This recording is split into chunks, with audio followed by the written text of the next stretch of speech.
ஆண்டவரே, நன்றியோடு துதிக்கிறோம், விசுவாசிக்கிறோம்.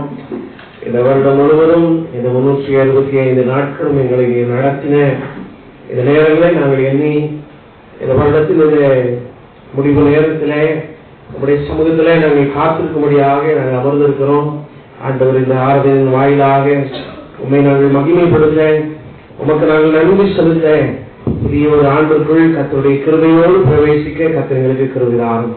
இந்த ஆராதனையின் ஆரம்பம் முதல் முடிவு மட்டும் கர்த்தருடைய நிறைவான கிருபை பெருகட்டும். அப்பத்தை பிற்கீழே தேவகுமாரன் நீர் வெளிப்படுகிறார். இயேசுவின் பரிசுத்தமுள்ள நாமத்தில் ஜெபிக்கிறோம். நம்முடைய கடைசி மனு தொழில்களிலே நாம் நம்முடைய சமூகத்திலே நம்ம அனைவரும் வந்து அமர்ந்திருக்கிறோம். இந்த நேரத்தில் நாம் எண்ணி பார்க்கக்கூடிய ஒரே ஒரு காரியம் உண்டு. பழைய ஏற்பாட்டுக்கும் புதிய ஏற்பாட்டுக்கும் உண்டான ஒரு பெரிய ஒரு வித்தியாசம் என்ன என்றால், இயேசு ஆண்டவர் ஒரு காரியத்தை அவர் சிலுவையிலே நமக்காக அவர் தேடி வந்து சென்றார். ஆண்டவருடைய கிருபையை கர்த்தர் நம்முடைய சிலுவையில நமக்கு என்ன செய்தார்? ஏற்படுத்தி கொடுத்தார். இந்த கிருபையினால் நம்முடைய வாழ்க்கையில ஒரு பெரிய ஒரு தயவை நாம் பெற்றிருக்கிறோம், பெரிய ஒரு இரக்கத்தை நாம் பெற்றிருக்கிறோம். இந்த கிருபையை பவுல் தன்னுடைய எழுத்துக்களை அவர் எழுத ஆரம்பிக்கின்ற பொழுது, ஆரம்ப கட்டங்களிலே அவர் தன்னுடைய நிருபங்களை எழுதுகின்ற பொழுது இதை அவருடைய ஊழியத்தை அவர் சுவிசேஷம் என்று சொல்லி வந்தார். என்ன சொன்னார்? சுவிசேஷம். When he started his ministry, he was explaining about this grace as a good news. The good news which he referred as the grace. கர்த்தருடைய நற்செய்தி நமக்கு கிருபையாய் வழங்கப்பட்டது. இந்த நற்செய்தியினால் நாம் அனைவரும் என்ன செய்திருக்கிறோம்?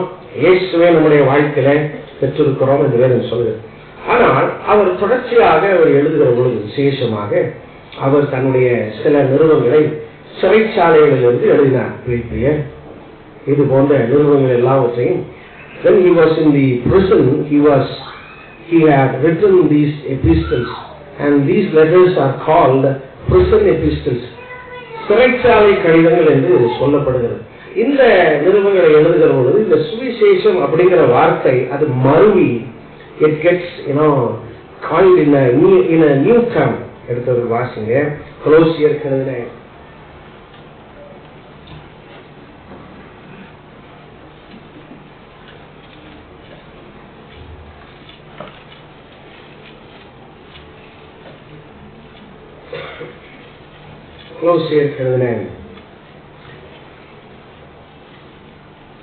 நிறுவனத்திலே அவர் சொல்லுகிற ஒரு காரியம் 4ஆம் அதிகாரம் அதனுடைய 3 ஆபோசனம். கிறிஸ்துவினுடைய ரகசியத்தின் நிமித்தம் கட்டப்பட்டிருக்கிற நான் அந்த ரகசியத்தை குறித்தும் பேச வேண்டிய பிரகாரமாய் பேசி அதை வெளிப்படுத்துவதற்கு பாருங்க, பவுல் இந்த இடத்துல அவர்களுக்கு சொல்லுகிற பொழுது சொல்றாரு, இத நான் முந்தி பல இடங்களிலே அவர் என்ன சொன்னார் என்றால் இத சுவிசேஷம் என்று சொன்னார். ஆனால் இந்த சிறைச்சாலை கடிதங்களை எழுதுகிற பொழுது சொல்லுகிறார் 3ஆம் வசனம், கிறிஸ்துவனுடைய ரகசியத்தின் நிமித்தம். என்ன ரகசியம் இது? இந்த ரகசியத்தை தான் அவர் எபேசியருக்கு எழுதுகிற பொழுது 19ஆம் வசனம் வாசிங்க, 6ஆம் அதிகாரம் 19ஆம் வசனம். சுவிசேஷத்திற்காக சுவிசேஷத்திற்காக அவர் சிறைச்சாலையில் இருக்கிற பொழுது எழுதின கடிதம். When he was in the prison, that's what he was telling, that I was in prison. இப்போ 20ஆம் வசனம் வாசிங்க, சுவிசேஷத்தின் ரகசியத்தை. இந்த முதல்ல சுவிசேஷம் அப்படின்னா சுவிசேஷம் சொன்னதுனால என்ன ஜெயில கொண்டு போட்டிருக்கிறாங்க. அப்புறம் அவர் என்ன சொல்றாரு? இந்த சுவிசேஷத்தின் ரகசியம் அப்படிங்கிறார். இப்போ இந்த ரகசியம் யாருக்கு தெரிஞ்சது? 5ஆம் வசனம் வாசித்தீங்கன்னா எபேசியர் 3ஆம் அதிகாரம் 5ஆம் வசனம். அதை நீங்கள் வாசிக்கையில் கிறிஸ்துவின் ரகசியத்தை குறித்து எனக்கு உண்டாயிருக்கிற அறிவை அறிந்து கொள்ளலாம்.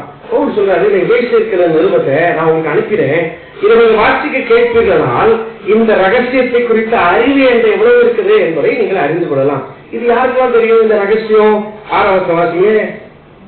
இந்த ரகசியம் இப்பொழுது அவருடைய பரிசுத்த அப்போஸ்தலருக்கும் தீர்க்கதரிசிகளுக்கும் ஆவியானவராலே வெளிப்படுத்தப்பட்டிருக்கிறது போல முற்காலத்திலே மணிபுத்திரருக்கு அறிவிக்கப்படவில்லை. இந்த ரகசியம் இப்பொழுது அவருடைய பரிசுத்த அப்போஸ்தலருக்கும் தீர்க்கதரிசிகளுக்கும் ஆவியானவராலே வெளிப்படுத்தப்பட்டிருக்கிறது. ஆனால் முந்தைய நிலையில அறிவிக்கப்படவில்லை. இந்த ரகசியத்திற்கு நான் ஊழியக்காரனா இருக்கிறேன் என்று 7வது வசனத்தில் சொல்கிறார். வாசிங்க. தேவனுடைய பலத்த சத்துவத்தால் எனக்கு அளிக்கப்பட்ட வரமாகிய அவருடைய கிருபையினாலே இந்த சுவிசேஷத்துக்கு ஊழியக்காரனானேன்.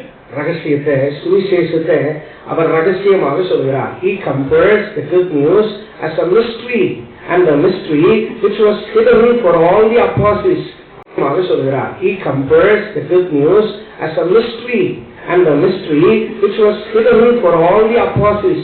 Apostles is always refers to the 12 disciples of Jesus Christ, which was hidden, which was not revealed to all the 12 apostles because they have served only for the Jews.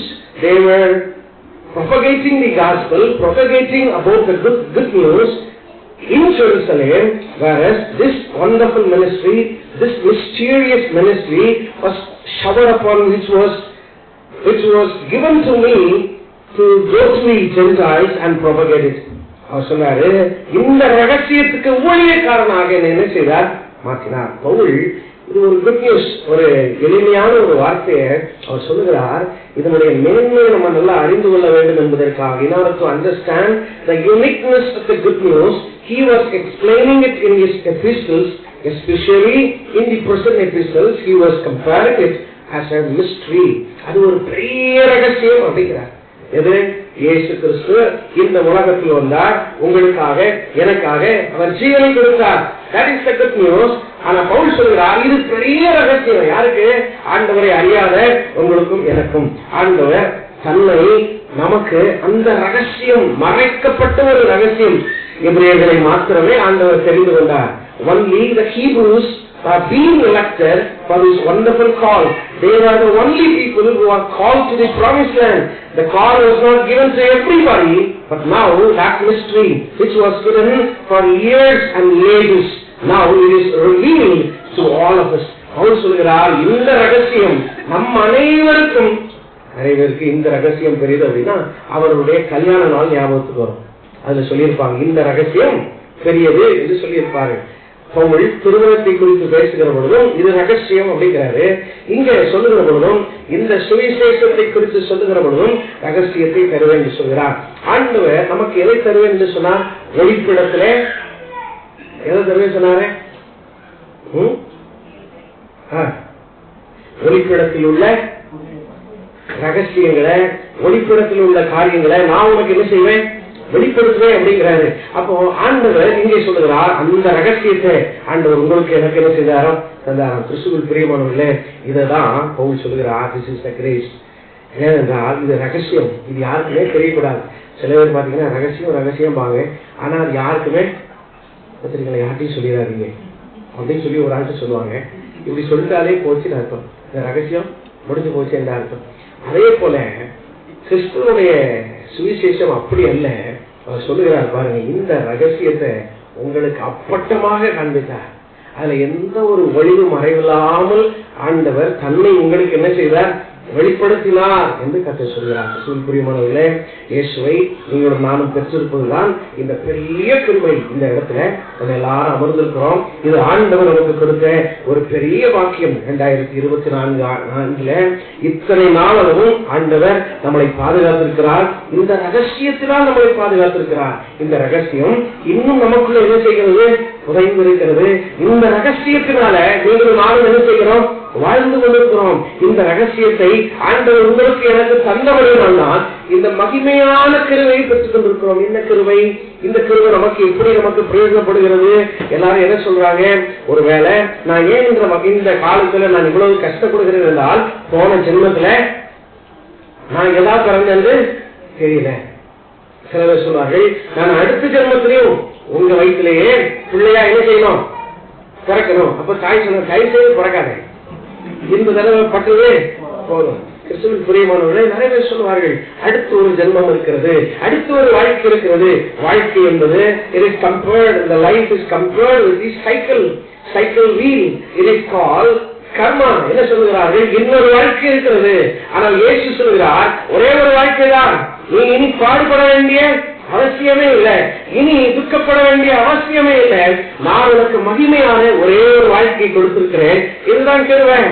இனி நான் இன்னொரு ஜென்மம் எடுத்து இந்த உலகத்துல வந்து என்னுடைய பாவங்களை நான் தொலைக்க வேண்டும் என்கின்ற அவசியமே இல்லை. உலகம் என்ன நம்புகிறது? உலகத்தில் உள்ளவர்கள் என்ன நம்புகிறார்கள்? நான் பாவத்தை தொலைக்கிற வரைக்கும், என்னுடைய வாழ்க்கையில அந்த முக்தியை அடைகிற வரைக்கும், அந்த பரிசுத்தத்தை அடைகிற வரைக்கும், அந்த பரலோக வாழ்வுக்குள்ளாக நான் என்ன செய்ய முடியாது, போக முடியாது என்றுதான் உலகம் நமக்கு கற்றுக் கொடுக்கிறது. ஆனால் இயேசு கற்றுக் கொடுக்கிறார் அப்படி இல்ல. நான் சொல்றேன், இது பெரிய ரகசியம். It is a big mystery. இது பெரிய ரகசியம் தான், பெரிய ரகசியம். It is a big mystery. இது பெரிய ரகசியம் தான். அது எந்த மாற்றமும் இல்லை. ஆனால் இதுல எந்த விதமான terms and conditions இல்லை. என்ன சொல்கிறார்? கிருபை. ஆண்டவர் நம்ம அனைவருக்கும் தந்திருக்கிற ஒரு பெரிய தயவு என்னவென்றால் கிருபை. நல்ல ஒரு பாடலை நாம் படித்தோம். பாடலின் வரி விதமாய் சொல்லுகிறது, எத்தனையோ கிருபை உன் உயிருக்கு செய்தாரே, எத்தனையோ நித்தவனை மூடி சுற்றிவதுமன்றி நேமதாக ஜீவனை. எத்தனையோ கிருபை. ஒரு கிருபை அல்ல, 2 கிருபை அல்ல. இந்த கிருபைக்கு அளவற்ற ஒரு கிருபை கொடுத்தார். immeasurable grace. கிரேஸ் எப்படி கிடைக்கிறது? கிழக்குக்கு மேற்கு நமக்கு அளவுகோல் தெரியுமா? தெரியாது. அவ்வளவு தூரம் கிருபை கொடுத்திருக்கிறார், அவ்வளவு தூரம் நமக்கு தயவு கொடுத்திருக்கிறார். ஏன் நம்ம இன்றைக்கு உயிரோடு இருக்கிறோம்? ஏன் இன்றைக்கு நாம் சுகத்தோடு பலத்தோடு இந்த இடத்துல அமர்ந்திருக்கிறோம்? காலம் சென்றவர்கள் எல்லாம் பாவிகள், நாம் எல்லாம் நீதிமான்கள் என்றா இல்லையே.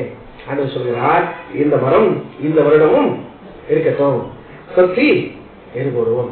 ஆனால் இயேசு தன்னுடைய மரண நாட்கள் வருவதற்கு முன்பதாக ஒரு முறை அத்திமரத்தை பார்க்கிற பொழுது, அந்த அத்திமரத்தில் என்ன இல்லை, ஆனால் அந்த மரத்தை ஆண்டவர் பார்த்த பொழுது அது அத்திமரமான காலமாய் இல்லாத பொழுதுலையும் கூட ஆண்டவர் அந்த மரத்தை என்ன செய்தார்?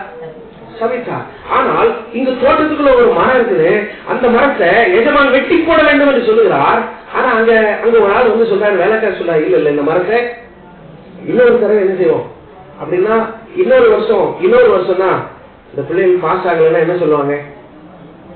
அடுத்த தடவை இது வந்து ஃபர்ஸ்ட் தடவையா இருக்குன்னு சொல்றீங்களா? அந்த எக்ஸ்கியூஸ் பல வருஷம். அடுத்த தடவை எப்படியாவது பாஸ், அடுத்த தடவை எப்படியாவது ஃபர்ஸ்ட் ரேங்க், அடுத்த தடவை எப்படியாவது A கிரேடு.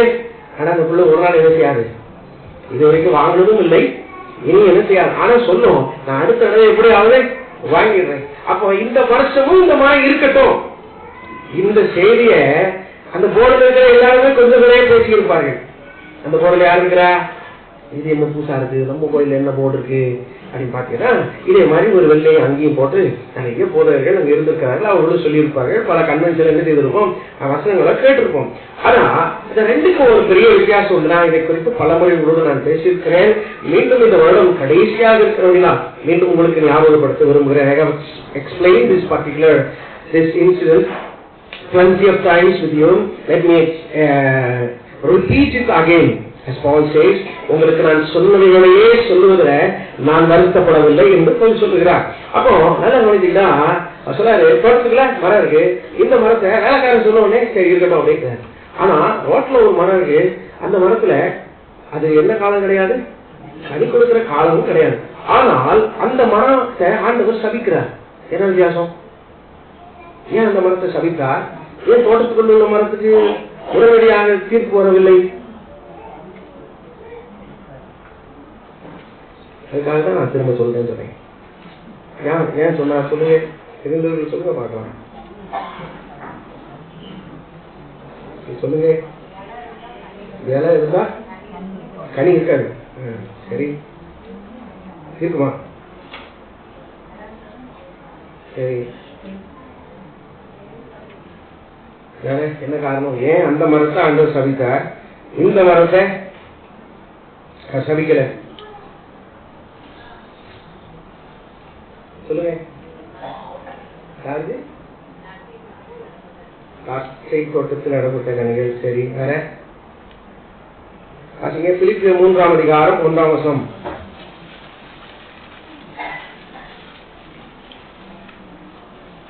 உங்களுக்கு அறிவிக்கப்பட்ட நாள் முதல். பிலிப்பியர் 3:1. மேலும் என் சகோதரரே, சந்தோஷப்படுங்கள். எழுதினவைகளையே எழுதுவது எனக்கு வருத்தமல்ல. உங்களுக்கு நலமாய். இங்கிலீஷ் யாராவது?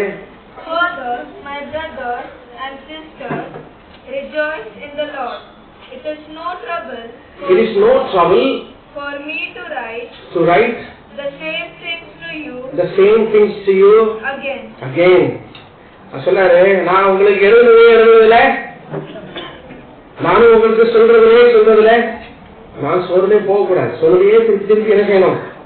இப்படிதான் நான் ஏன் சொன்னதே திருப்பி சொன்னேன். யாராவது சொல்லிக்கலாம் சொல்லுங்க, பதில் சொல்லுங்க.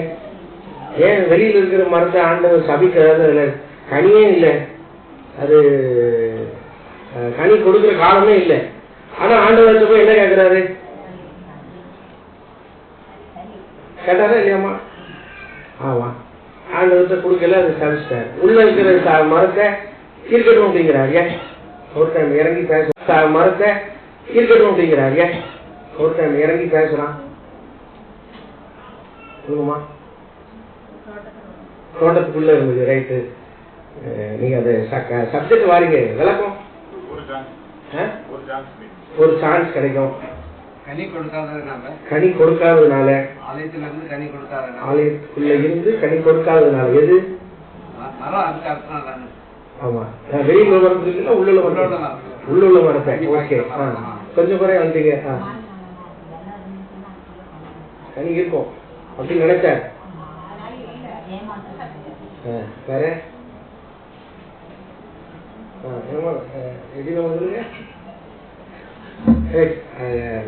கொஞ்சம் சத்து பாருங்க. தோட்டம்னா எதற்கு அடையாளம்? ஆண்டவருடைய சபைக்கு அடையாளம். சபைக்குள்ள ஒரு மரம் இருக்கு, சபைக்கு வெளியில இன்னொரு மரம் இருக்கு. ஒரு மரம் சபைக்கு வெளியில இருக்கு, ஐக்கியத்துக்கு வெளியில இருக்கு. ஐக்கியத்துக்கு உட்படாத மரம், சபைக்குள்ள இல்லாத ஒரு மரம். அந்த மரத்துக்கு எனி டைம் நியாயத்திற்கு வரும்.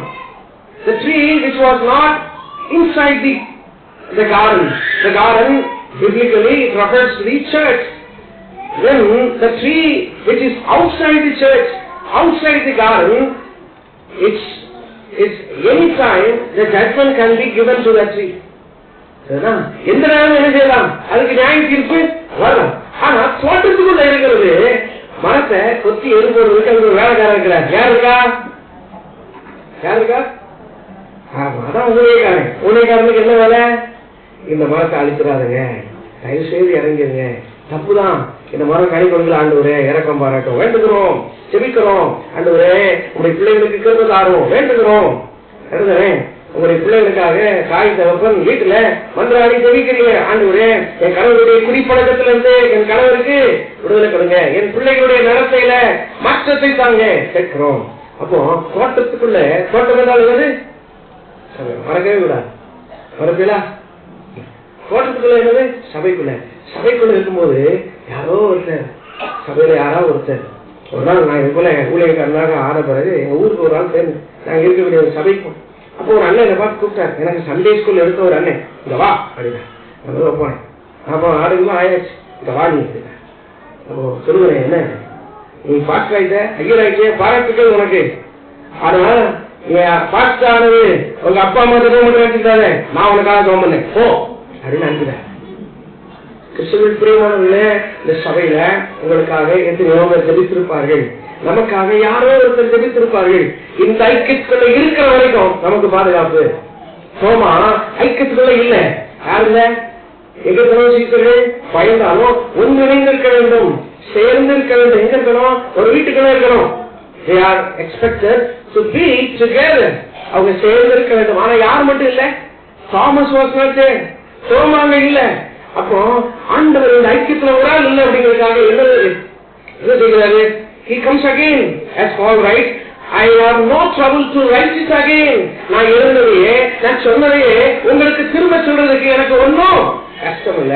கிறிஸ்துவின் பிரியமானவர்களே, வசனத்துல உள்ளவர்களை திரும்ப திரும்ப திரும்ப திரும்ப சொல்லிக்கொண்டே இருக்கிறோம். இருக்கிறோம். சுடவையே சொன்னது போல இருக்கும், அரைத்தமாவே அரைத்தது போல இருக்கும், கொஞ்சம் துறை எங்களை குறித்தே பேசுறது போலவே இருக்கும். அதுதான் ஊழியக்காரனுடைய பணி. அதுதான் இந்த ஊழியக்காரன் இருக்கிறவர்களால் இன்று உங்களுக்காக ஜெபிக்கக்கூடிய ஒரு ஆவிக்குரிய ஒரு தாயோ ஒரு தகப்பனோ யாரோ ஒருவர் உங்களுக்காக கொத்தி ஏற்படுவதனால் அந்த பணம் அமைப்பு வருகிறது. இந்த மரத்துக்கு இந்த வருஷம் இறங்கிட கூடாதா? இந்த மரம் இன்னைக்கு மட்டும் கனி கொடுக்கல, ஒரு வருஷமும் கனி கொடுக்காத மரம். எப்படி 2024 கனி கொடுக்காத மரம் இல்ல, பிறந்த நாள்ல கனி கொடுக்கல. ஆனா அந்த வேலைக்காரன் கேட்கிறான், இந்த வருஷம் செய்தோம். பிரியமானவர்களே, யாரோ ஒருவருடைய ஜபம். நீங்க இந்த கோயிலுக்கு வந்து ஜபமே பண்ணாம கண்ணை திறந்து கொண்டு பல நேரங்களில் அதை ஒரு பெரிய பொருட்டாக என்னாமல் ஜபம் என்றால் என்ன, சோம் பண்ணா என்ன, பிரசங்கம் பண்ணா என்ன, யாருனாலும் என்ன செய்யணும் பிரசங்கம் பண்ணிட்டு எவ்வளவு நேரம் பிரசங்கம் பண்ணிட்டு நான் அசர மாட்டேனே, தூங்கவே மாட்டேனே, கண்ணு வந்து பார்த்து கொண்டே இருப்பேன், ஒன்னும் நடக்காது, என்கிட்ட என்ன செய்யாது, மாற்றமே வராது. நாங்கள் வருவோம், இருப்போம், போவோம், காப்பி கொடுத்தால் காப்பி குடிப்போம், டீ கொடுத்தால் டீ குடிப்போம், என்னனாலும் செய்வோம். ஆனால் அசைக்கவே முடியாது. பிரியமானவர்களே, ஆனால் அங்கு ஒருவர் கண்ணுக்கு தெரியாதவர், அந்த வேலைக்காரன் இயேசுவுக்கு ஒப்பிடப்படுகிறார். அந்த எஜமான் ஆண்டவரிடத்திலே பிதாவிடத்திலே நமக்காக என்ன செய்கிறார்? என் பிள்ளை. ஆண்டவரிடத்திலே பிதாவிடத்திலே நமக்காக என்ன செய்கிறார்? என் பிள்ளை. இந்த இடம் இருக்கட்டும், எது வருஷம் இருக்கட்டும்.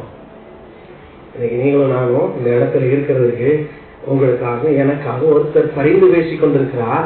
ஆனபடினால்தான் நம்ம எல்லாரும் இருக்கிறோம். அல்லேலூயா. இதுதாங்க கிருபை, இதுதான் ரகசியம். இந்த ரகசியத்தை தான் பவுல் சொல்லுகிறார். இந்த உன்னதமான ரகசியத்தை ஆண்டவர் உங்களுக்கு எனக்கு கொடுத்திருக்கிறார். தோட்டத்துக்குள்ள இருக்கிற வரைக்கும் தான் பாதுகாப்பு, வேலிக்குள்ள நமக்கு கொடுக்கப்பட்ட பவுண்டரியில இருக்கிற வரைக்கும் தான் நமக்கு பாதுகாப்பு. அந்த பவுண்டரியை மீறி நான் எப்படினாலும் வாழ்வேன். இந்த வசனத்தின்படி நான் இருக்கவே மாட்டேன். 2024ஆம் ஆண்டு நிறைவிலே வந்திருக்கிறோம். இன்னும் சில மணித்துளிகளில் புதிய ஆண்டை காண இருக்கிறோம். வருடம் ரொம்ப முக்கியம். வேதத்துல வேதம் சொல்லுகிறது, வருடத்தின் துவக்கம் முதல் அதன் முடிவு மட்டும் சொல்லிக்கொண்டே இருக்கிறோம். ஆலயத்துக்கு தவறாமல் ஆண்டவரை எல்லா நாளும் தேவனுடைய சமூகத்திலே உங்களுடைய வீடுகளிலே கர்த்தரை தேடுங்க, வேதத்தை வாசிங்க, ஜெபம் செய்யுங்க. நான் வாசிக்க மாட்டேன், எனக்கு கண்ணு தெரியும் போது வாசிக்குங்களா? கிறிஸ்துவில் பிரியமானவர்களே, நாங்கள் வாசிக்க எங்களுக்கு என்ன செய்யாது? சரி உபவாசம் பண்ணிக்கோங்களா? சுகர் பாட்டர் எப்படி சாப்பிடாம இருக்கணும். ஆனா வீட்டுக்குள்ள சண்டை வந்தா 2 வேலை 3 வேலை சாப்பிட மாட்டேன், நான் சோறு சாப்பிட மாட்டேன். என்னது சண்டையை போட்டு திமிரல. ஆனா சோகம் பண்றதுக்கு 2 மணி நேரம் உட்காந்து காப்பி தண்ணி குடிக்காம நல்லா குடிக்கின்ற எனக்கு சுகர், எனக்கு பிபி குடிக்கும். என்னால காலையில எழுந்த ஆண்டவர் என்னோட பேச மாட்டேங்காரு. நான் எவ்வளவு ஜெபம் பண்ணிருக்கேன் தெரியுமா? எவ்வளவு கர்த்தருக்காக வைராக்கியம் பாராட்டி இருக்கேன் தெரியுமா? ஆண்டவர் எங்களோட பேச மாட்டேங்கிறார். சொல்லுகிறோமா? ஆண்டவர் ஏன் பேச மாட்டேங்கிறார்? ஆண்டவர் யாக்கோபுல பேசுறாருல்ல, ஏற்கனவே சொல்லியிருக்கேன். யாக்கோபுடைய தலைவணி என்ன தலைவணி போகும்போது செங்கை கட்டி மண்ணு எல்லாம் அழைத்து போங்க. உங்க தலைவணியில் உள்ள பஞ்செல்லாம் வெளியே போட்டு கண்டு மண்ணெல்லாம் தூக்கி வச்சு மண்டைக்கீழ வச்சு படுத்து பாருங்க. தூக்கம் எப்படி வருதுன்னு பாருங்க. கண்டிப்பாக உங்களுடைய தலைக்கும் பரவத்துக்கும் ஏன் எனக்கு நைட்டு வருதா வேணும் பாருங்க. இல்லையா வருங்க, எது எப்படி வராம இருக்கும்? கவர்மெண்ட் உள்ள டைம் பிடிக்க முடியல. வருடத்தின் கடைசியில இருக்கிறோம். நம்முடைய மனமாற்றம் ரொம்ப அவசியம். இந்த இடத்தை நான் அடிக்கடி சொல்றேன். This is the place, to repent from our addiction to sin. நாம் எதுக்கு நம்ம அடிமைப்பட்டிருக்கிறோமோ அதுல இருந்தெல்லாம் நம்ம வெளியில வரணுங்க. அதற்காக தான் இந்த இடம் அப்படிப்பட்ட ஒரு இடம். இல்லையா? கட்டுக்குள்ள இருக்கணும், கட்டுப்பாட்டுக்குள்ள இருக்கணும். ஆண்டவர் சொன்னாரு, பந்திக்கு 50 பேராக என்ன செய்யுங்க. நான் 50 பேருக்கு சாப்பாடு கொடுவேன். ஆனா நான் சொல்றேன் 50 பேரை என்ன செய்யுங்க இருங்க. நான் சொல்லுகிற மனமையின்படி என்ன செய்யுங்க இருங்க. இல்ல நான் 51 தான் நான் உட்காரு. இல்ல நான் பாஸ்டர் சொல்றதெல்லாம் கேட்க மாட்டோம், கோயில்ல யார் சொன்னாலும் கேட்க மாட்டோம், மூப்பர்கள் சொன்னா கேட்க மாட்டோம். நாங்க அப்படித்தான் இருப்போம். இல்லங்க, அவனுடைய அற்புதத்தை காண வேண்டுமானால் ஆண்டவர் சில ஒழுங்குமுறைகளை வைத்திருக்கிறார். வேதம் சொல்கிறது, பவுல் எழுதுகிறார், everything has to be in order. யாவும் ஒழுங்கும் கிரமமாக நம்முடைய வாழ்க்கையின் அமைப்பை கர்த்தர் ஒழுங்கும் கிரமமாக செய்கிறவர். ஆவியானவர் is not, the Holy Spirit is not a God of disorder. The Holy Spirit is a God of orderly life. ஒழுக்கமான வாழ்க்கைக்கு நம்மை அழைத்திருக்கிறார். அதுக்குதான் ஆண்டவர் நமக்கு கிருபை கொடுத்திருக்கிறார். எந்த வருஷமும் இந்த பாஸ்டர் இருக்கட்டும், அப்படி உங்களை சொல்லிக்கங்க, இந்த வருஷமும் நான் இருக்கேன். நம்ம எல்லாம் இருந்த இடத்துல எலும்பி நிற்கிறவங்க எலும்பி நிலைங்க, முழங்கால் படிக்கிறவர்கள் நீங்கள் முழங்கால் படிக்கிட்டுக் கொள்ளலாம். வயதானவர்கள் கை கால் தள்ளாடுகிறவர்கள் நீங்கள் அமர்ந்து கொள்ளலாம். மற்றவர்கள் உங்களுக்கு 2 வாய்ப்பு. There are 2 options that you can stand or you can kneel down. Those who are not able to, the aged people, you can sit. The rest you can stand or you can kneel down. We are going to spend the rest of the time. We have almost 12 minutes. We are all going to praise the Lord. We are going to worship the Lord. We are going to give thanks to the Lord. நாம் யாவரும் கண்களை மூடினவர்களாக தேவ சமூகத்திலே எத்தனையோ கிருபை என்னுயிருக்கு செய்தாரே, எத்தனையோ கிருபை மிக்கமுனை மூடி சுற்றினதுமன்றி, மிக்கமுனை மூடி சுற்றினதுமன்றி, நேயமராக ஜீவனை நீக்கலாம் இருந்தாலும்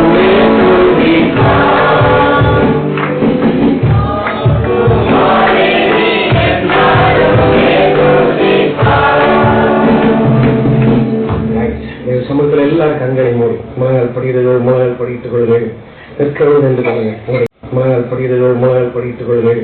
நிற்கிறவர்கள் என்று கொள்ளுங்கள். உங்களுடைய இருதயத்தை எல்லாம் தேவனுக்கு நேராக எல்லாரும் ஒரு மனதோடு அந்த எல்லா ஆண்டவரே நன்றியோடு துதிக்கிறோம். எல்லாரும் வாய்களை திறந்த ஆண்டவரே, இந்த மரம் நான் உங்களுடைய நெஞ்சில கையை வைத்துக் கொள்ளுங்க ஆண்டவரே. இந்த நாள்ல நான் உயிரோடு இருப்பதற்கு ஆண்டவரே, நம்முடைய சமூகத்துல நான் வந்து நிற்கிறதுக்கு நான் எந்த விதத்துல தகுதியானவன் இல்லை ஆண்டவரே. ஆண்டவரே, எந்த விதத்திலையும் நான் பாத்திரவானும் அல்ல. நான் எத்தனையோ பாவங்களை துணிந்து துணிகரமாக செய்திருக்கிறேன் ஆண்டவரே. ஆனாலும் நான் இதற்கு பாத்திரவான் அல்ல. எனக்கு கிருபை கொடுத்தீங்களே, உங்க நன்றியோடு துதிக்கிறேன். வாய்களை திறந்து சொல்லுங்க ஆண்டவரே, நமக்கு நன்றி ராஜா. உள்ளத்து ஆழத்திலிருந்து நாங்கள் நமக்கு நன்றி செலுத்துகிறோம். நாங்கள் தகுதியற்றவர்கள் ஆண்டவரே. இந்த சமூகத்துல எங்களுடைய இயலாமையை நாங்கள் உணர்கிறோம். எங்களுடைய தவறுகளை நாங்கள் உணர்கிறோம். தகப்பனே, இந்த நல்ல நாள்ல தகப்பனே எங்கள் ஜீவனோடு சுகத்தோடு கனத்தோடு எங்களை பாதுகாக்கிறேன். உங்க நன்றியோடு துதிக்கிறோம் துதிக்கிறோம் துதிக்கிறோம். எல்லா வாய்களை திறந்து அதற்கு நன்றி செலுத்தினேன். தகப்பனே, உமக்கு நன்றி. எனக்கு ஜீவன் நலன் சுகம் நலன் எல்லாவற்றையும் கொடுத்ததுக்காக நன்றி. எத்தனையோ பாடுகளை சந்திப்பேன். ஒரு சில வியாதிகள் என்னுடைய வாழ்க்கையில வந்தது. நான் இந்த வருடம் மறித்திருப்பேன் என்று நான் எண்ணினேன். அந்த இதோ இந்த வருடத்தின் கடைசி ஒளிப்பீடுகளில் இந்த இடத்திலே நாங்கள் குடும்பமாக கணவனும் மனைவியும் பிள்ளைகளுமாக ஆண்டவரே நீங்கள் நிற்க பண்ணினே உமக்கு நன்றி செலுத்துகிறேன். ஆண்டவரே, உங்களுடைய குடும்பங்களுக்காக உமக்கு நன்றி. உங்களுடைய வேலைகளுக்காக நன்றி. அநேக நேரத்தில் ஆண்டவரே தோட்டத்தை விட்டு தேவம் போன ஆண்டவரே, சோமாவை போல ஐக்கியத்தை விட்டு நான் வெளியே போனேன். ஆண்டவரே, கர்த்தருடைய வார்த்தை கடினமாக வருகிறது. என்னை அதிகமாக கொடுக்கிறேன் என்று சொல்லி இந்த வசனம் எனக்கு தேவையில்லை, இந்த வார்த்தை எனக்கு தேவையில்லை. என் தேவனுடைய சமூகத்திற்கு நான் தூரம் தூரமாக போனேன். ஆனாலும் தகப்பனேன், ஆனாலும் உங்களுக்கு ஆண்டவர்களோடு பேசுகிறேன். உங்கள் நன்றியோடு குதிக்கிறேன். நான் தூரம் போனவனாக இருந்து கொள்கிறேன். அந்த அத்திமரத்திற்கு ஏற்பட்ட சாபங்களின் வாழ்க்கையில் வராதபடிக்கு என் ஆண்டவர் என்னுடைய குடும்பத்தினை பாதுகாக்கிறேன். நன்றி சொல்லுவார்கள். தகுதியற்றவனாகிறேன். இயேசுவே உமக்கு நன்றி. இயேசுவே உமக்கு நன்றி. வாய்களை அறிக்கிறேன். எல்லா எல்லா எல்லா தேவ சமூகத்திலேன் ஒருவரோடு வாய்களை திறந்து அறிக்கிறவர்களுடைய பக்கத்தில் இருக்கிறதை பாராதுவே. உடைய அலுவலகங்களுடைய காணவர்களுடைய கண்களை மூடப்பட்டிருக்கணும். தேவன் சொல்லுவது கர்த்தருடைய ஜனத்துக்கு மத்தியில் உலாவுகிறார். ஆண்டவருடைய மத்தியில் உலாவுகிறார். சரி, எல்லா ஜெரியும் ஒப்புக்கொடுத்து ஜெரிங்க. அதுவே அர்ப்பணிக்கிறேன். அதுவே அர்ப்பணிக்கிற வருடத்தின் முடிவுல அதுவே நோமோசனி அதுவே நோமோ தரப்பில் அதே பாவங்கள் இந்த பெரிய இடத்துல நான் கொண்டு போகிறாரு.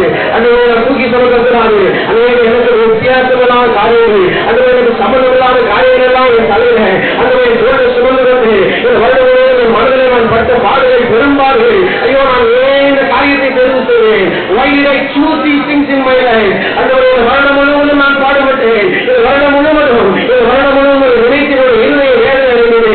I don't want to carry the same sin again in my life to the 2025. அந்த தூக்கி சுமந்து செல்ல நான் விரும்பவே இல்லை.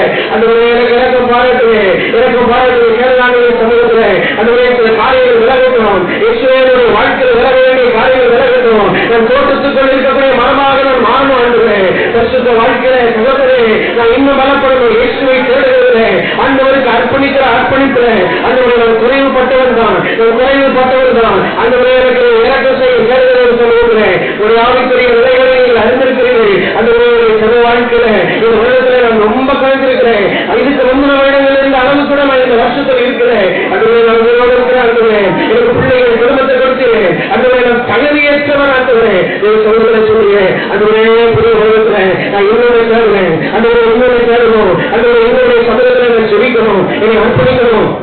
பரிசுத்தத்துக்கு ஒப்பு கொடுக்கிறேன், பரிசுத்தத்துக்கு ஒப்பு கொடுக்கிறேன். சொல்லுங்க எல்லாருடைய வாழ்வு நேரத்தை உயர்த்தி அதே சமூகத்தில் இயேசுவின் சமூகத்தில் வாழ்வுகளுக்கு உயர்த்தி ஆண்டுடைய சமூகத்தில் நான் ஒன்றுமே காண்கிறேன். அதுவே presence. I'm unworthy in your presence. That what it symbolizes, it is telling. It is symbolically, it is telling that I am committing myself wholeheartedly. அதுவே நான் முடிவுரைத்தோடு ஒப்பு கொடுக்கிறேன் என்று அறியாமல் வாழ்வு சமூகத்தில் அதுவே எனக்கு இறக்க செய்வார்கள். எனக்கு இறக்க சில காரியங்கள் என்னால் விட முடியவில்லை, சில காரியங்கள் குடும்பத்தை விட்டு போகவில்லை. ஆகுகிறேன் கடல் வாங்குகிற பழக்கங்கள் நிறைய இருக்கிறது, அந்த வார்த்தைகளை பிரார்த்திக் கொள்கிற பழக்கங்கள் இருக்கிறது, சில சுபாவங்களை விட்டு மாற மாட்டேங்குது. ஆகுகிறேன் சில காரியங்களை நான் விட வேண்டும் என்று நினைக்கிறேன், சில குடி பழக்கங்களை விட வேண்டும் என்று நினைக்கிறேன், சில பேர் சிகரெட் குடிக்கிற பழக்கத்தை நான் விட வேண்டும் என்று நினைக்கிறேன், ஆல்கஹாலுக்கு அடிமையாக இருக்கிற காரியங்களை விட வேண்டும் என்று நினைக்கிறேன். குடும்ப வாழ்க்கை சந்தோஷத்தை கெடுக்கிற சில காரியங்கள், சில பழக்கங்களுடைய வாழ்க்கையை மாற வேண்டும் என்று விரும்புகிறேன். அதோடு முழுவதும் சொல்லுவேன் அந்த இறக்கம் பாராட்டுகிறவனாக இருக்கிறார், அவன் இறக்கம் பாராட்டுகிறவனாக இருக்கிறார். அவருடைய வருடத்தை உயர்த்தி கொள்ளுவேன். அவருடைய சமூகத்தில் சொல்லுவேன் அதுவே எனக்கு திருவப்படுவேன். இந்த காரியெல்லாம் புதிய ஆண்டு எனக்கு வேண்டாம், இந்த காரியெல்லாம் புதிய ஆண்டு எனக்கு வேண்டாம் என்கிறேன். அதனுடைய சந்தோஷத்தோடு மகிழ்ச்சியோடு இயேசுவோடு நான் இடத்துல சொல்லணும், இயேசுவோடு நான் சொல்லணும் என்கிறேன், இயேசுவோடு நான் சொல்லணும். என் தாய் தந்தையர் எனக்கு கொடுத்த இயேசுவோடு நான் சொல்லணும். என் தாய் தந்தையர் எனக்கு கொடுத்த இயேசு இன்றைக்கு இடத்துல இல்லை. உங்களுடைய கத்தரை விட்டு வாலிப பிரயாணத்தில் விலகி போனேன். இயேசு இடத்துல இல்லை. பல நாட்கள் கழித்து நான் ஆலயத்துக்கு வந்திருக்கிறேன். அன்றைய சமூகத்தை தேடி பல நாட்கள் ஆகிவிட்டது. அவருடைய வாழ்க்கையில் பல காரியங்கள் தடைப்பட்டிருக்கிறது. சொல்றீங்களா? அதனுடைய சமூகத்தில் சொல்றீங்களா? அந்த காரியங்கள் எல்லாம் இந்த வயதில் எனக்கு நடைபெற வேண்டியது. இன்னும் எனக்கு இந்த காரியங்கள் நடைபெறவில்லை, இன்னும் திருமணம் கைப்பற்றவில்லை, இன்னும் குழந்தை வாக்கு எனக்கு கிடைக்கவில்லை. அதனுடைய சமூகத்தில் அழுது புறமுங்க அன்றைய இறக்கம் செய்வீராக, எனக்கு இறக்கம் செய்வீராக. இந்த நன்மை எல்லாம் எனக்கு வேணும், இந்த நன்மை எல்லாம் இந்த புதிய ஆண்டு எனக்கு வேணும். அதோட ஒன்றிலும் நான் குறைவுபடக்கூடாது. எல்லாரும் தெரியுங்க, எல்லாரும் கேளுங்க என்னென்ன நன்மைகளுடைய வாழ்க்கையில இந்த நேரத்தில் பெறவில்லையோ எல்லாவற்றையும் கட்ட தர அவர் வல்லமை உள்ளவராக இருக்கிறார். ஒரே ஒரு காரணம், வாசற்படியில் கதவை தட்டுகிறேன். ஒருவன் என்னுடைய சத்தத்தை கேட்டு கதவை திறந்தால் நான் உள்ளே வந்து உன்னோடு போதினம் பண்ணுவேன். இவருடைய இடத்திலிருந்து சத்தம் போட்டு சொல்லிக் கொண்டிருப்பது இது விளையாட்டான ஒரு காரியம் அல்ல, இது வீணான ஒரு வார்த்தையும் அல்ல. அந்த பார்க்கிறார் பிரியமானவர்களே, ஒரு அறிவுரை இருக்கிறார். சொல்லுவது எங்கே 2 பேர் 3 பேர் என் நாமத்தினாலே எப்படி வருவீர்களோ நான் அவருடைய மத்தியிலே வாசம் பண்ணுவேன் என்று சொன்னார். அவர்களுடைய வார்த்தையின்படியே அவரது மத்தியிலே வந்திருக்கிறார். அவருடைய வார்த்தை பொய் சொல்லாத வார்த்தை, எவ்வளவு நேரம் பொய் சொல்லாது. அதை கேட்கிறேன். அந்த ஒரு அருகில் இருக்கிறார், அந்த பார்த்துக் கொண்டிருக்கிறார், ஒரு அறிந்திருக்கிறார், ஒரு தாயின் கற்பத்தில் இருக்கிறார்.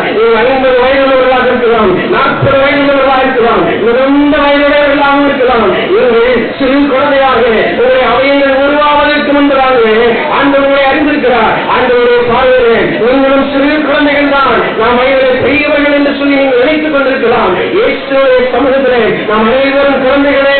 ஆண்டவர் சொல்கிறார் என் சிறு பிள்ளைகளே என்று சொல்லி தன்னுடைய சீசர்களை அழைத்தார்கள். அதே ஆண்டவர் நம்மளை அழைக்கிறார். அதனுடைய கருத்திலே அதனுடைய வாழ்க்கையை அதே கருத்தில் ஒப்புக்கொள்கிறேன், அந்த வாழ்க்கையை ஒப்புக்கொள்கிறேன். இதை பற்றி ஆண்டவர் சொல்லுவேன், அந்த உதயம் ஆண்டுகிறேன், இதை உதயம் என்னுடைய வாழ்க்கை மாற ஒப்புக்கொள்கிறேன். இதை உடைப்பேன் செய்வானே இதை உதயம் என்று சொல்லி ஆண்டவரை சமூகத்தில் ஆண்டவர் உடைப்பார். கொஞ்சம் கஷ்டமாக இருக்கும், கொஞ்சம் வேதனையாக இருக்கும். ஆண்டவர் நம்மை உடைத்து எடுக்கிறவர்கள் கத்தரை பெரிய பாத்திரமாய் நம்முடைய வாழ்க்கை மாறும்.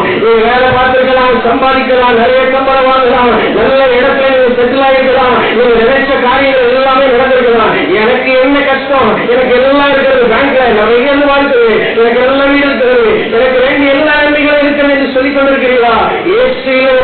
ஏன் சொல்லுகிறது மனிதர்களே, இன்றைக்கு தூங்குகிற நீ காலையில எவ்விதமாக எழுந்திருப்பாய். அந்த பேசுகிறார், நீ நினைத்துக் கொண்டிருக்கிறீர்களா? அதையெல்லாம் என்னை பாராட்டுகிறீர்களா? இந்த இடத்துல இவ்வளவு சத்தமிட்டவர்களையும் அந்த வார்த்தைக்கு செய்கிறார்கள், நீங்கள் இன்னும் ஜெபிக்க முடியாதபடி இருக்கிறீர்களா?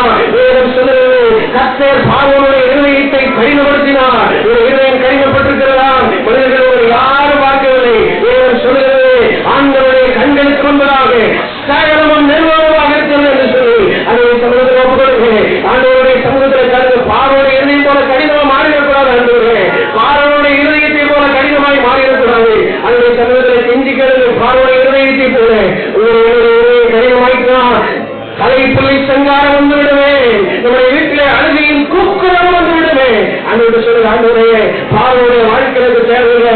ஆண்டவருக்கு புத்தி வந்த பொழுது அவன் தேவனை மகிமைப்படுத்தினான். இளையகுமாரன் புத்தி வந்த பொழுது தன் தகப்பனத்திற்கு திரும்பி போனான். ஆண்டவரத்திலே திரும்பி வாருங்கள், இயேசுவிடத்திலே திரும்பி வாருங்கள். இயேசு உங்களை அழைக்கிறார், இயேசு உங்களை அழைக்கிறார். கர்த்தராகி இயேசு உங்களை அழைக்கிறார். தேவாதி தேவன் உங்களை அழைக்கிறார். அந்த சராசங்களை படிக்கிற உங்களை தாயின் கருவிலை உருவாக்கினவர்களை அழைக்கிறார். அது கொடுப்பீங்களா?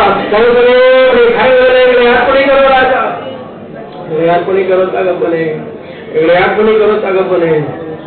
எனக்கு செய்யும் ராஜா, எனக்கும் செய்யும் தகப்பனே, எனக்கும் செய்யுங்க. கேளுங்க ஆண்டவரே, இறங்கும். இயேசுவே இறங்கும். அந்த பர்த்தியை கூட கேட்டான், இறங்கும். நம்மளால முடியாது, உங்களால முடியாது. நீங்க நினைக்காதீங்க என்னால எல்லாம் செஞ்சுருவேன், நினைக்காது. உங்களுக்கு ஒண்ணுமே முடியாது. உங்களால ஒரு தமிழர்களை கவுச்சு வைக்க முடியாது. உங்களுடைய வாழ்க்கையில் நீங்க நினைச்ச எந்த காரியமே நடக்காது. நீங்க எல்லாம் செய்ய நினைப்பீங்க, ஒன்றுமே செய்ய முடியாது. எதுவுமே நம்ம நினைத்தது போல நடக்கவே நினைக்காது. அந்த வயசு இருக்கிறார். இந்த ரகசியம் புரியுது. இந்த ரகசியத்தை கர்த்தர் உங்களுக்கு விளக்க வெளிப்படுத்தி இருக்கிறார். ஆனவர்கள் நினைக்கிறாங்க, எல்லாரும் வந்துருக்கிறோம். ஆனவர் சொல்லுவேன், அடுவரை என்னால முடியாதுப்பா, என்னால முடியாது, அடுவரை என்னால முடியாது என்பதை உணர்கிறேன், என்னால் முடியாது என்பதை உணர்கிறேன். சமூகத்தில் தெரியுங்க, வாயெடுத்து தெரியுங்க. இந்த ஒரு மணி ஒரு நிமிடம் சமூகத்துல இந்த கடைசி நேரம் எவ்வளவு பெரிய வாக்கியம். இயேசுவின் சமூகத்துல இயேசு நம்ம அருகில நிற்கிறார். அவர் அருகில நம்ம எல்லாம் நிற்பது எவ்வளவு பெரிய வாக்கியம், எவ்வளவு பெரிய வாக்கியம். நம்மளுடைய ஒப்புக்கொடுங்க, நம்முடைய வாழ்க்கையை ஒப்புக்கொடுங்க. நம்முடைய வாழ்க்கை மாறிட்டுதான் நமக்கு வேண்டிய எல்லா நன்மைகளை கற்றுக் கூட கொடுப்பார். நம்முடைய வாழ்க்கை மாறிட்டுதான் நமக்கு வேண்டிய எல்லா நன்மைகளை கற்றுக் கூட கொடுப்பார். நம்ம நினைக்காத ஆசீர்வாதங்கள் எல்லாம் நம்மளை தேடி வரும். நீங்க நினையாத நன்மைகளை கற்றுக் கூடிய இடத்துல கற்றவர்களுக்கு ஏற்றத்திலே கொடுப்பார், கற்றவர்களுக்கு ஏற்ற வேலையை கொடுப்பார், கற்றவர்களுக்கு கற்பத்தின் கனியை கற்றுக் கொடுப்பார். உங்களுடைய குடும்பங்கள் ஆசீர்வதிக்கப்படும். அப்படியே ஒப்பு கொடுக்கிறதா அப்படியே அர்ப்பணிக்கலாம். அவன் நிலையோடு துணிக்கலாம்.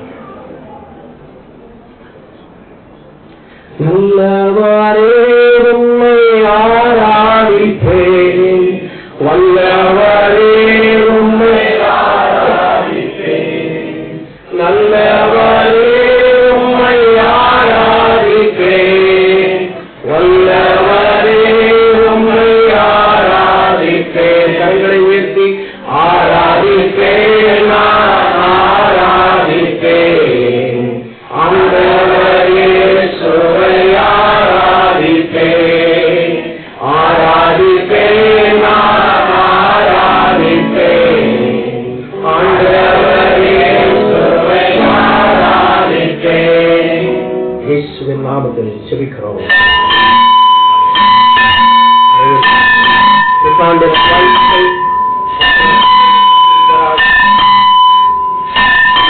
யாவரும் வாழ்க்கை கொள்வோம்.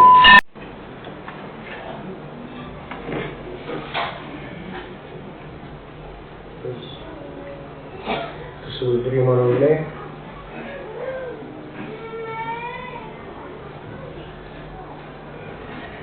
வாசிக்க கேட்போம். மத்திய சுவிசேஷம் 5ஆம் அதிகாரம் 14ஆம் மத்தேயு 5ஆம் அதிகாரம் 14ஆம். நீங்கள் உலகத்துக்கு வெளிச்சமாய் இருக்கிறீர்கள்.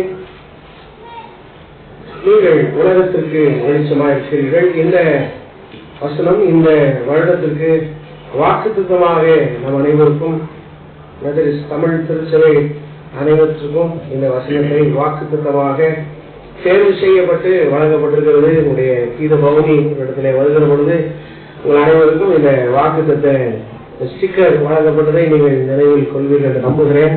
இந்த வருடம் இந்த ஸ்டிக்கர்ஸ் ஒவ்வொரு வருடமும் ஒவ்வொரு சபையும் இதை பிரிண்ட் செய்து ஒவ்வொரு வருடங்களும் கொடுப்பது வழக்கம். இந்த வருடம் நமது சபை மும்பை பூனாவில் இருக்கக்கூடிய எல்லா சபைக்கும் நம்முடைய திருச்சபை சார்பில் பிரிண்ட் செலவு ஏற்கப்பட்டு கொடுக்கப்பட்டிருக்கிறது என்பது இந்த வருடத்தில் சிறப்பு அம்சம். ஆனபடினால்தான் நம்ம எல்லாருக்கும் 2 ஸ்டிக்கர் கொடுக்கப்பட்டது. நாம் பிரிண்ட் செய்தபடினால் சற்று அதிகம் நம்மிடத்தில் இருந்தபடினால் இந்த வசனத்தின் அடிப்படையில் நாம் தியானிக்க இருக்கிறோம். The promise verse which is given to us for this year 2025 is you are the light of the world என்று சொல்லப்பட்டிருக்கிற இந்த அடிப்படையில நாம் தியானிக்க இருக்கிறோம். கர்த்தர் நம்மோடு பேசுவாராக. இந்த வசனத்தில இதனுடைய அடுத்த பகுதியை நாம் வாசிக்க கேட்போம். மலையின் மேல் இருக்கிற பட்டணம் மறைந்திருக்க மாட்டாது, A city set on a hill cannot be hidden. A city set on a hill cannot be hidden. In the first part of the verse it says, you are the light of the world, and the second part of the verse it says, the city set on a hill cannot be hidden. முதல் பகுதி சொல்கிறது, நீங்கள் உலகத்திற்கு வெளிச்சமாக இருக்கிறீர்கள்.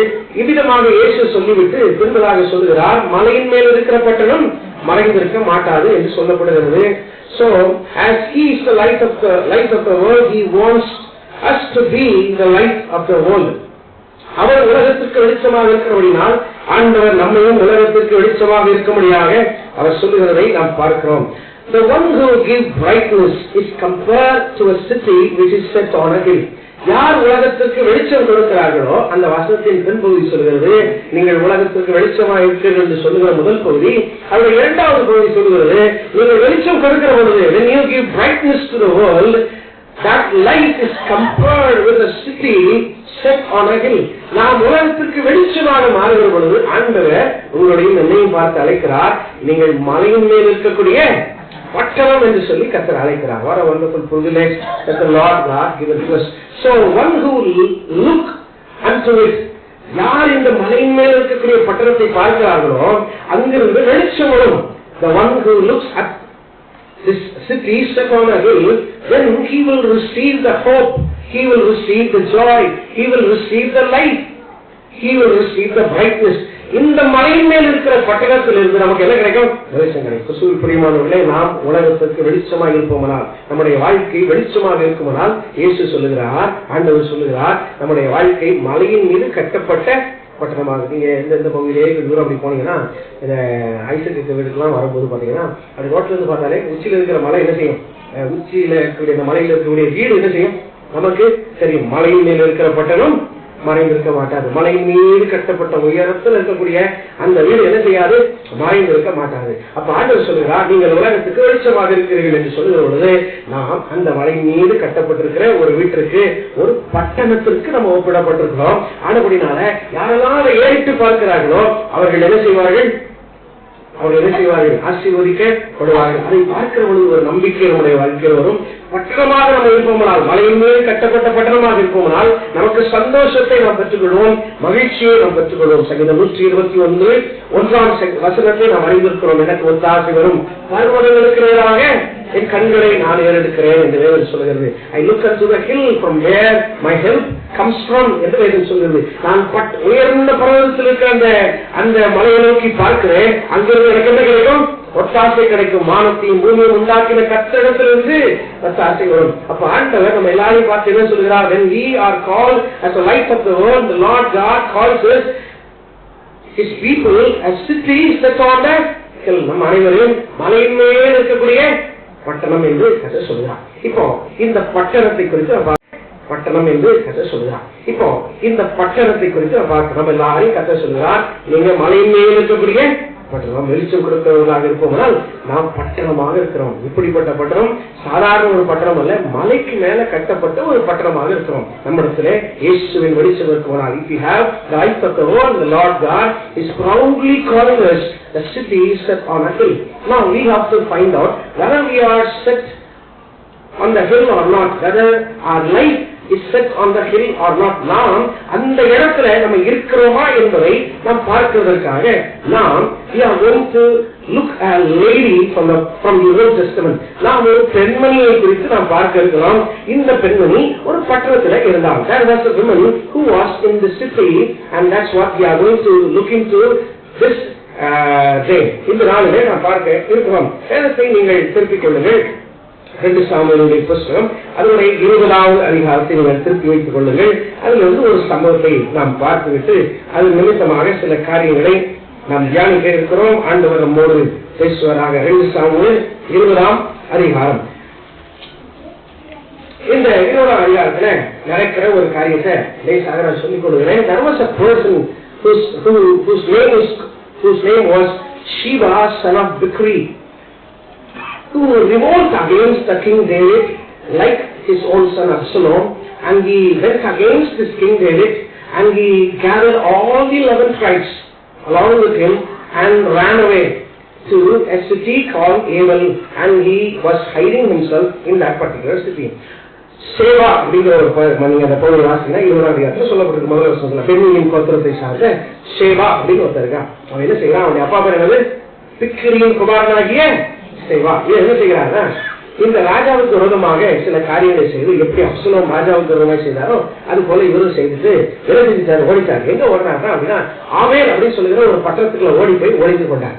சரிதான், இதான் சம்பவம். இந்த சம்பவம் நடந்த பிறகு as I have told you earlier that we are going to look at a lady who was on the city, how she reacted to this particular incident, because this particular person called Shiva, in Tamil it says Shiva, who was hiding himself in this particular city. Now a lady who was there in the city, how she has reacted it. She was in the city.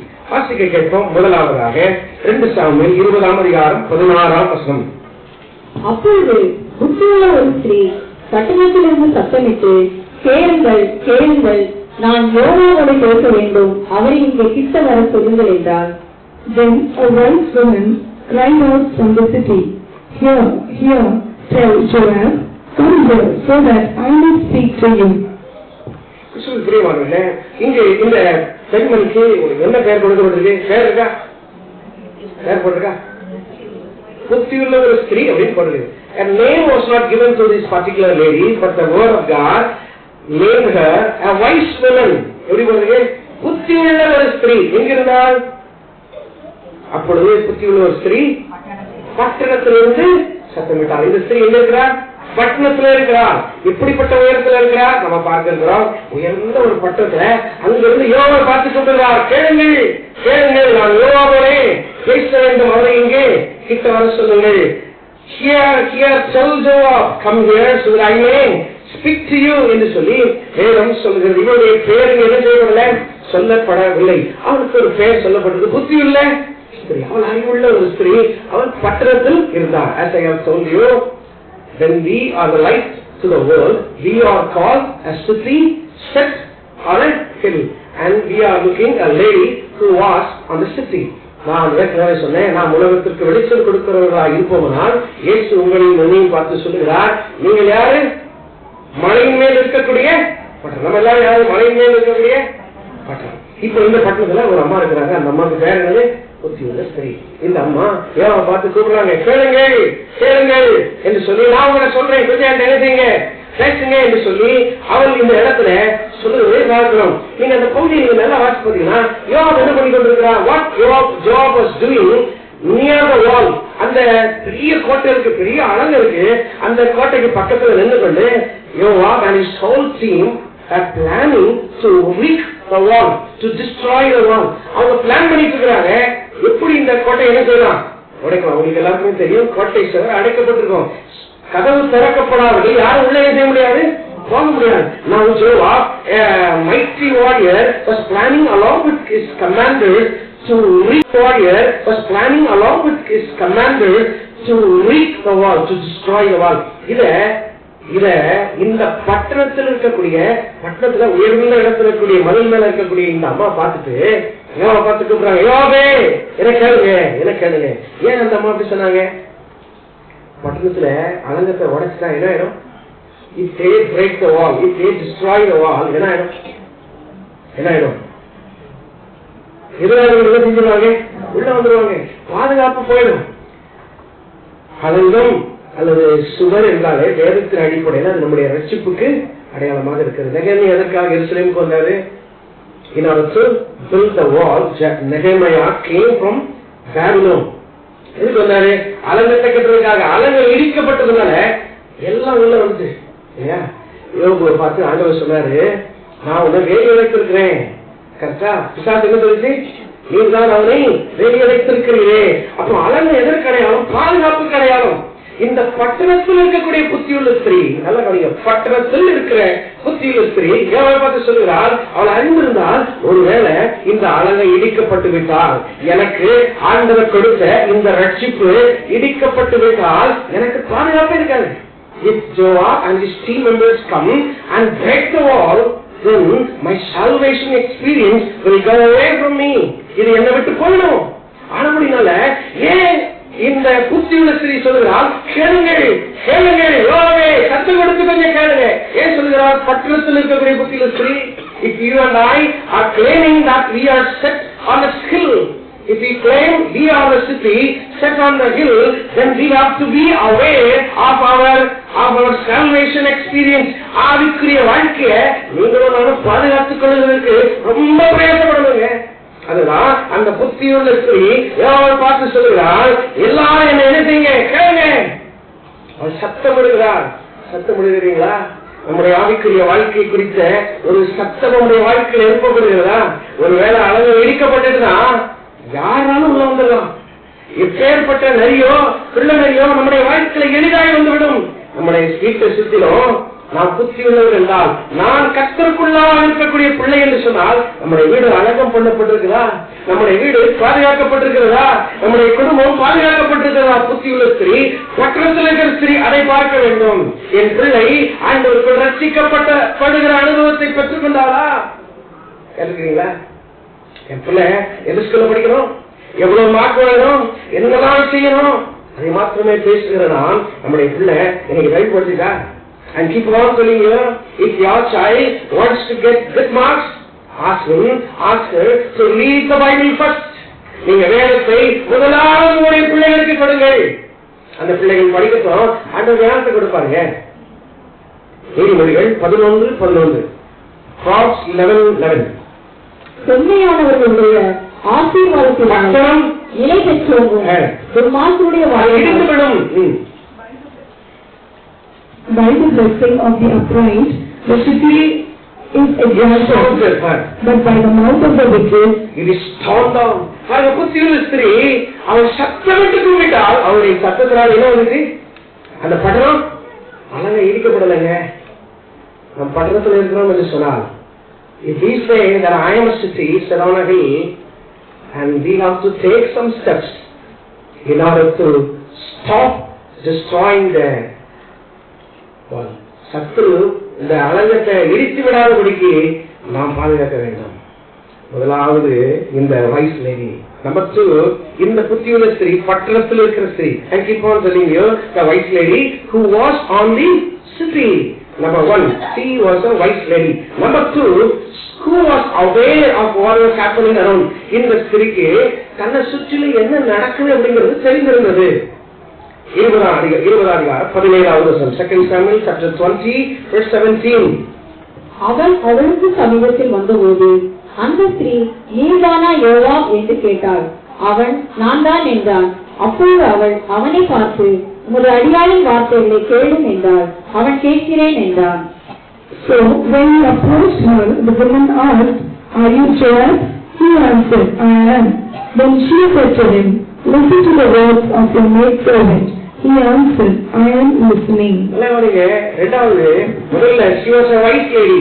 Number 2, who was the lady who was aware of what was happening around her. தன்னை சுற்றிலும் என்ன நடக்கு அப்படிங்கறத அவள் அறிந்திருந்தாள். தன்னை சுற்றிலும் என்ன நடக்கு அப்படிங்கறத அவள் அறிந்திருந்தாள். பார்த்து கூப்பிட்டா, வாங்க எங்களிடத்துல பேச முடியாத வாங்க அப்படின்னு சொல்லுகிற பொழுது சொல்லு, நான் கேட்கிறேன், நான் உன்னை பார்த்துட்டேன், நீ என்ன செய்ய போக, எதற்காக வந்திருக்கிறேன் என்பதை நான் அறிந்திருக்கிறேன்.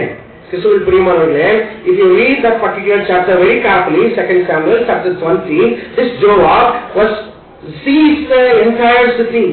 He besieged the entire city. அவன் அலங்கத்தை சுற்றிலும் என்ன போடுறான்? முற்றுகை போட்டிருந்தான்.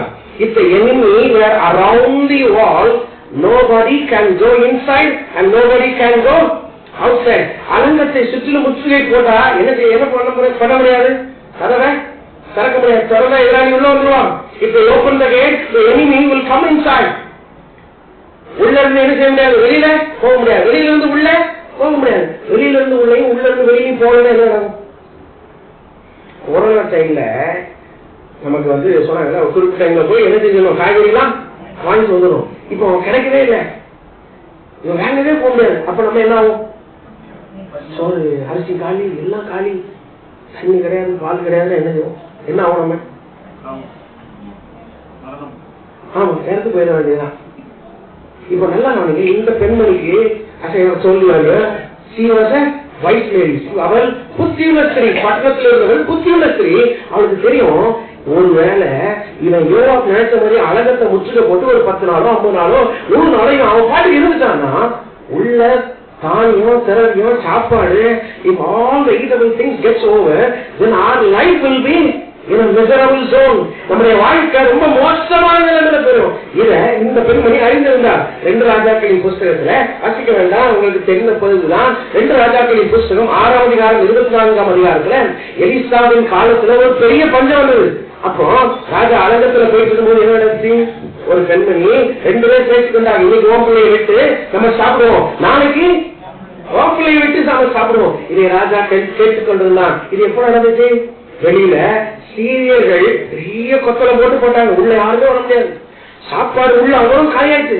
இப்ப சாப்பிடுறதுக்கு யாரை விட்டுனாங்க?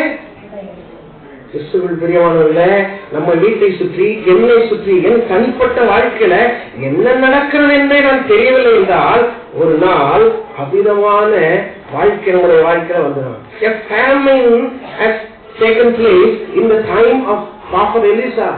எலிசாவின் காலத்துல அப்படிப்பட்ட ஒரு துன்பம் என்ன செய்வது? இதை இந்த பெண்மணி அறிந்திருந்தாள். ஒருவேளை இவங்களை நம்ம இன்னைக்கு ஸ்டாப் பண்ணவில்லை என்றால், இன்னைக்கு if I don't talk with Joab, then what will happen? Everybody has to die due to famine. Everybody has to die due to starvation. பட்டினியில நம்ம சாய வேண்டியதுதான். ஆனபடினால இந்த புத்தியுள்ள ஸ்திரீ he had a dialogue with Joab. How many of us are very much aware of what is going in and around in our personal life, in our family life, in our children life, in our husband life, in our wife life? நம்முடைய வாழ்க்கையில என்ன நடக்கிறது தெரிய வேண்டும். இஷ்டத்திற்கு நாம் விடப்பட்ட கருவியா இருப்பவனால் ஒரு நாள் வரும், பட்டினி சாவு வரும். பிரியமானவர்களே, பட்டணத்தில் இருக்கிறது இல்ல, பட்டணத்தில் இருக்கிறது புத்தியாக இருக்க வேண்டும். பட்டணத்தில் இருக்கிறவர்கள் தன்னை சுற்றிலும் நடைபெறுவதை அறிந்திருக்க வேண்டும். சிலருக்கு பிள்ளை எத்தனாம் கிளாஸ் படிக்கவே தெரியவில்லை, படிப்போம், ஏதாவது 2 இருக்குமா? இருக்கும், இருக்கீங்களா? நிறைய பெற்றோர்கள் அப்படி இருக்கிறாங்க. ஏன்னா they don't have time. கணவன் காலையிலே போயிடுவாங்க. He goes to his shop for business early morning. He come back at a very late night. By the time he leaves morning, the children will be sleeping, and by the time he comes back, the children again goes back to sleep. கிறிஸ்துவின் பிரியமானவர்களே, நம்மை சுற்றி நடைபெறுகிற காரியங்கள் அதை செய்ய வேண்டும். நீதிமொழிகள் 20:27 Proverbs 20:27. மனுஷனுடைய ஆவி கர்த்தர் தந்த தீபமாக இருக்கிறது, அது உள்ளத்தின் உள்ளவைகள் எல்லாம் ஆராய்ந்து பார்க்கும். The spirit of man is the lamp of the Lord, searching and examining all the innermost parts of his being. பாருங்க, வேதம் சொல்லுது மனுஷனுக்கு ஆண்டவர் தந்த ஆவி நமக்கு என்ன இருக்குன்னா, it is a lamp. நான் உடனே சொன்னேன், you and I are the lights of the and we are set on the hill. அப்போ பட்டத்துல இருக்கிறவங்களுக்கு ஆண்டவர் கொடுத்திருக்கிறாரு, நம்ம கிட்ட ஒரு ஆவி இருக்குல்ல, உயிரோடு இருக்கும்ல, இந்த ஆவி நமக்கு தீபம். இந்த தீபம் என்ன செய்யுமா, நம்மளுடைய வாழ்க்கையை it has to search, it has to examine, it has to evaluate every day. நம்ம பண்றோமா? every day நம்ம பண்றோமா நம்முடைய வாழ்க்கையை? பிரியமானவர்களே, பெரிய ஆண்டுக்குள்ள வந்திருக்கிறோம். How many of us you have evaluated yourself during prayer time? ஜெப நேரத்துல எத்தனை பேர் உங்களை இவாலுவேட் பண்ணி பார்த்தீங்க?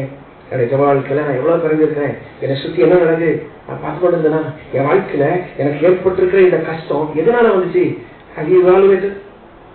இல்லை என்றால் அவர்கள் காரணம், இவர்கள் காரணம் என்று சொல்லிக் கொண்டிருக்கிறீர்களா? You are fooling yourself.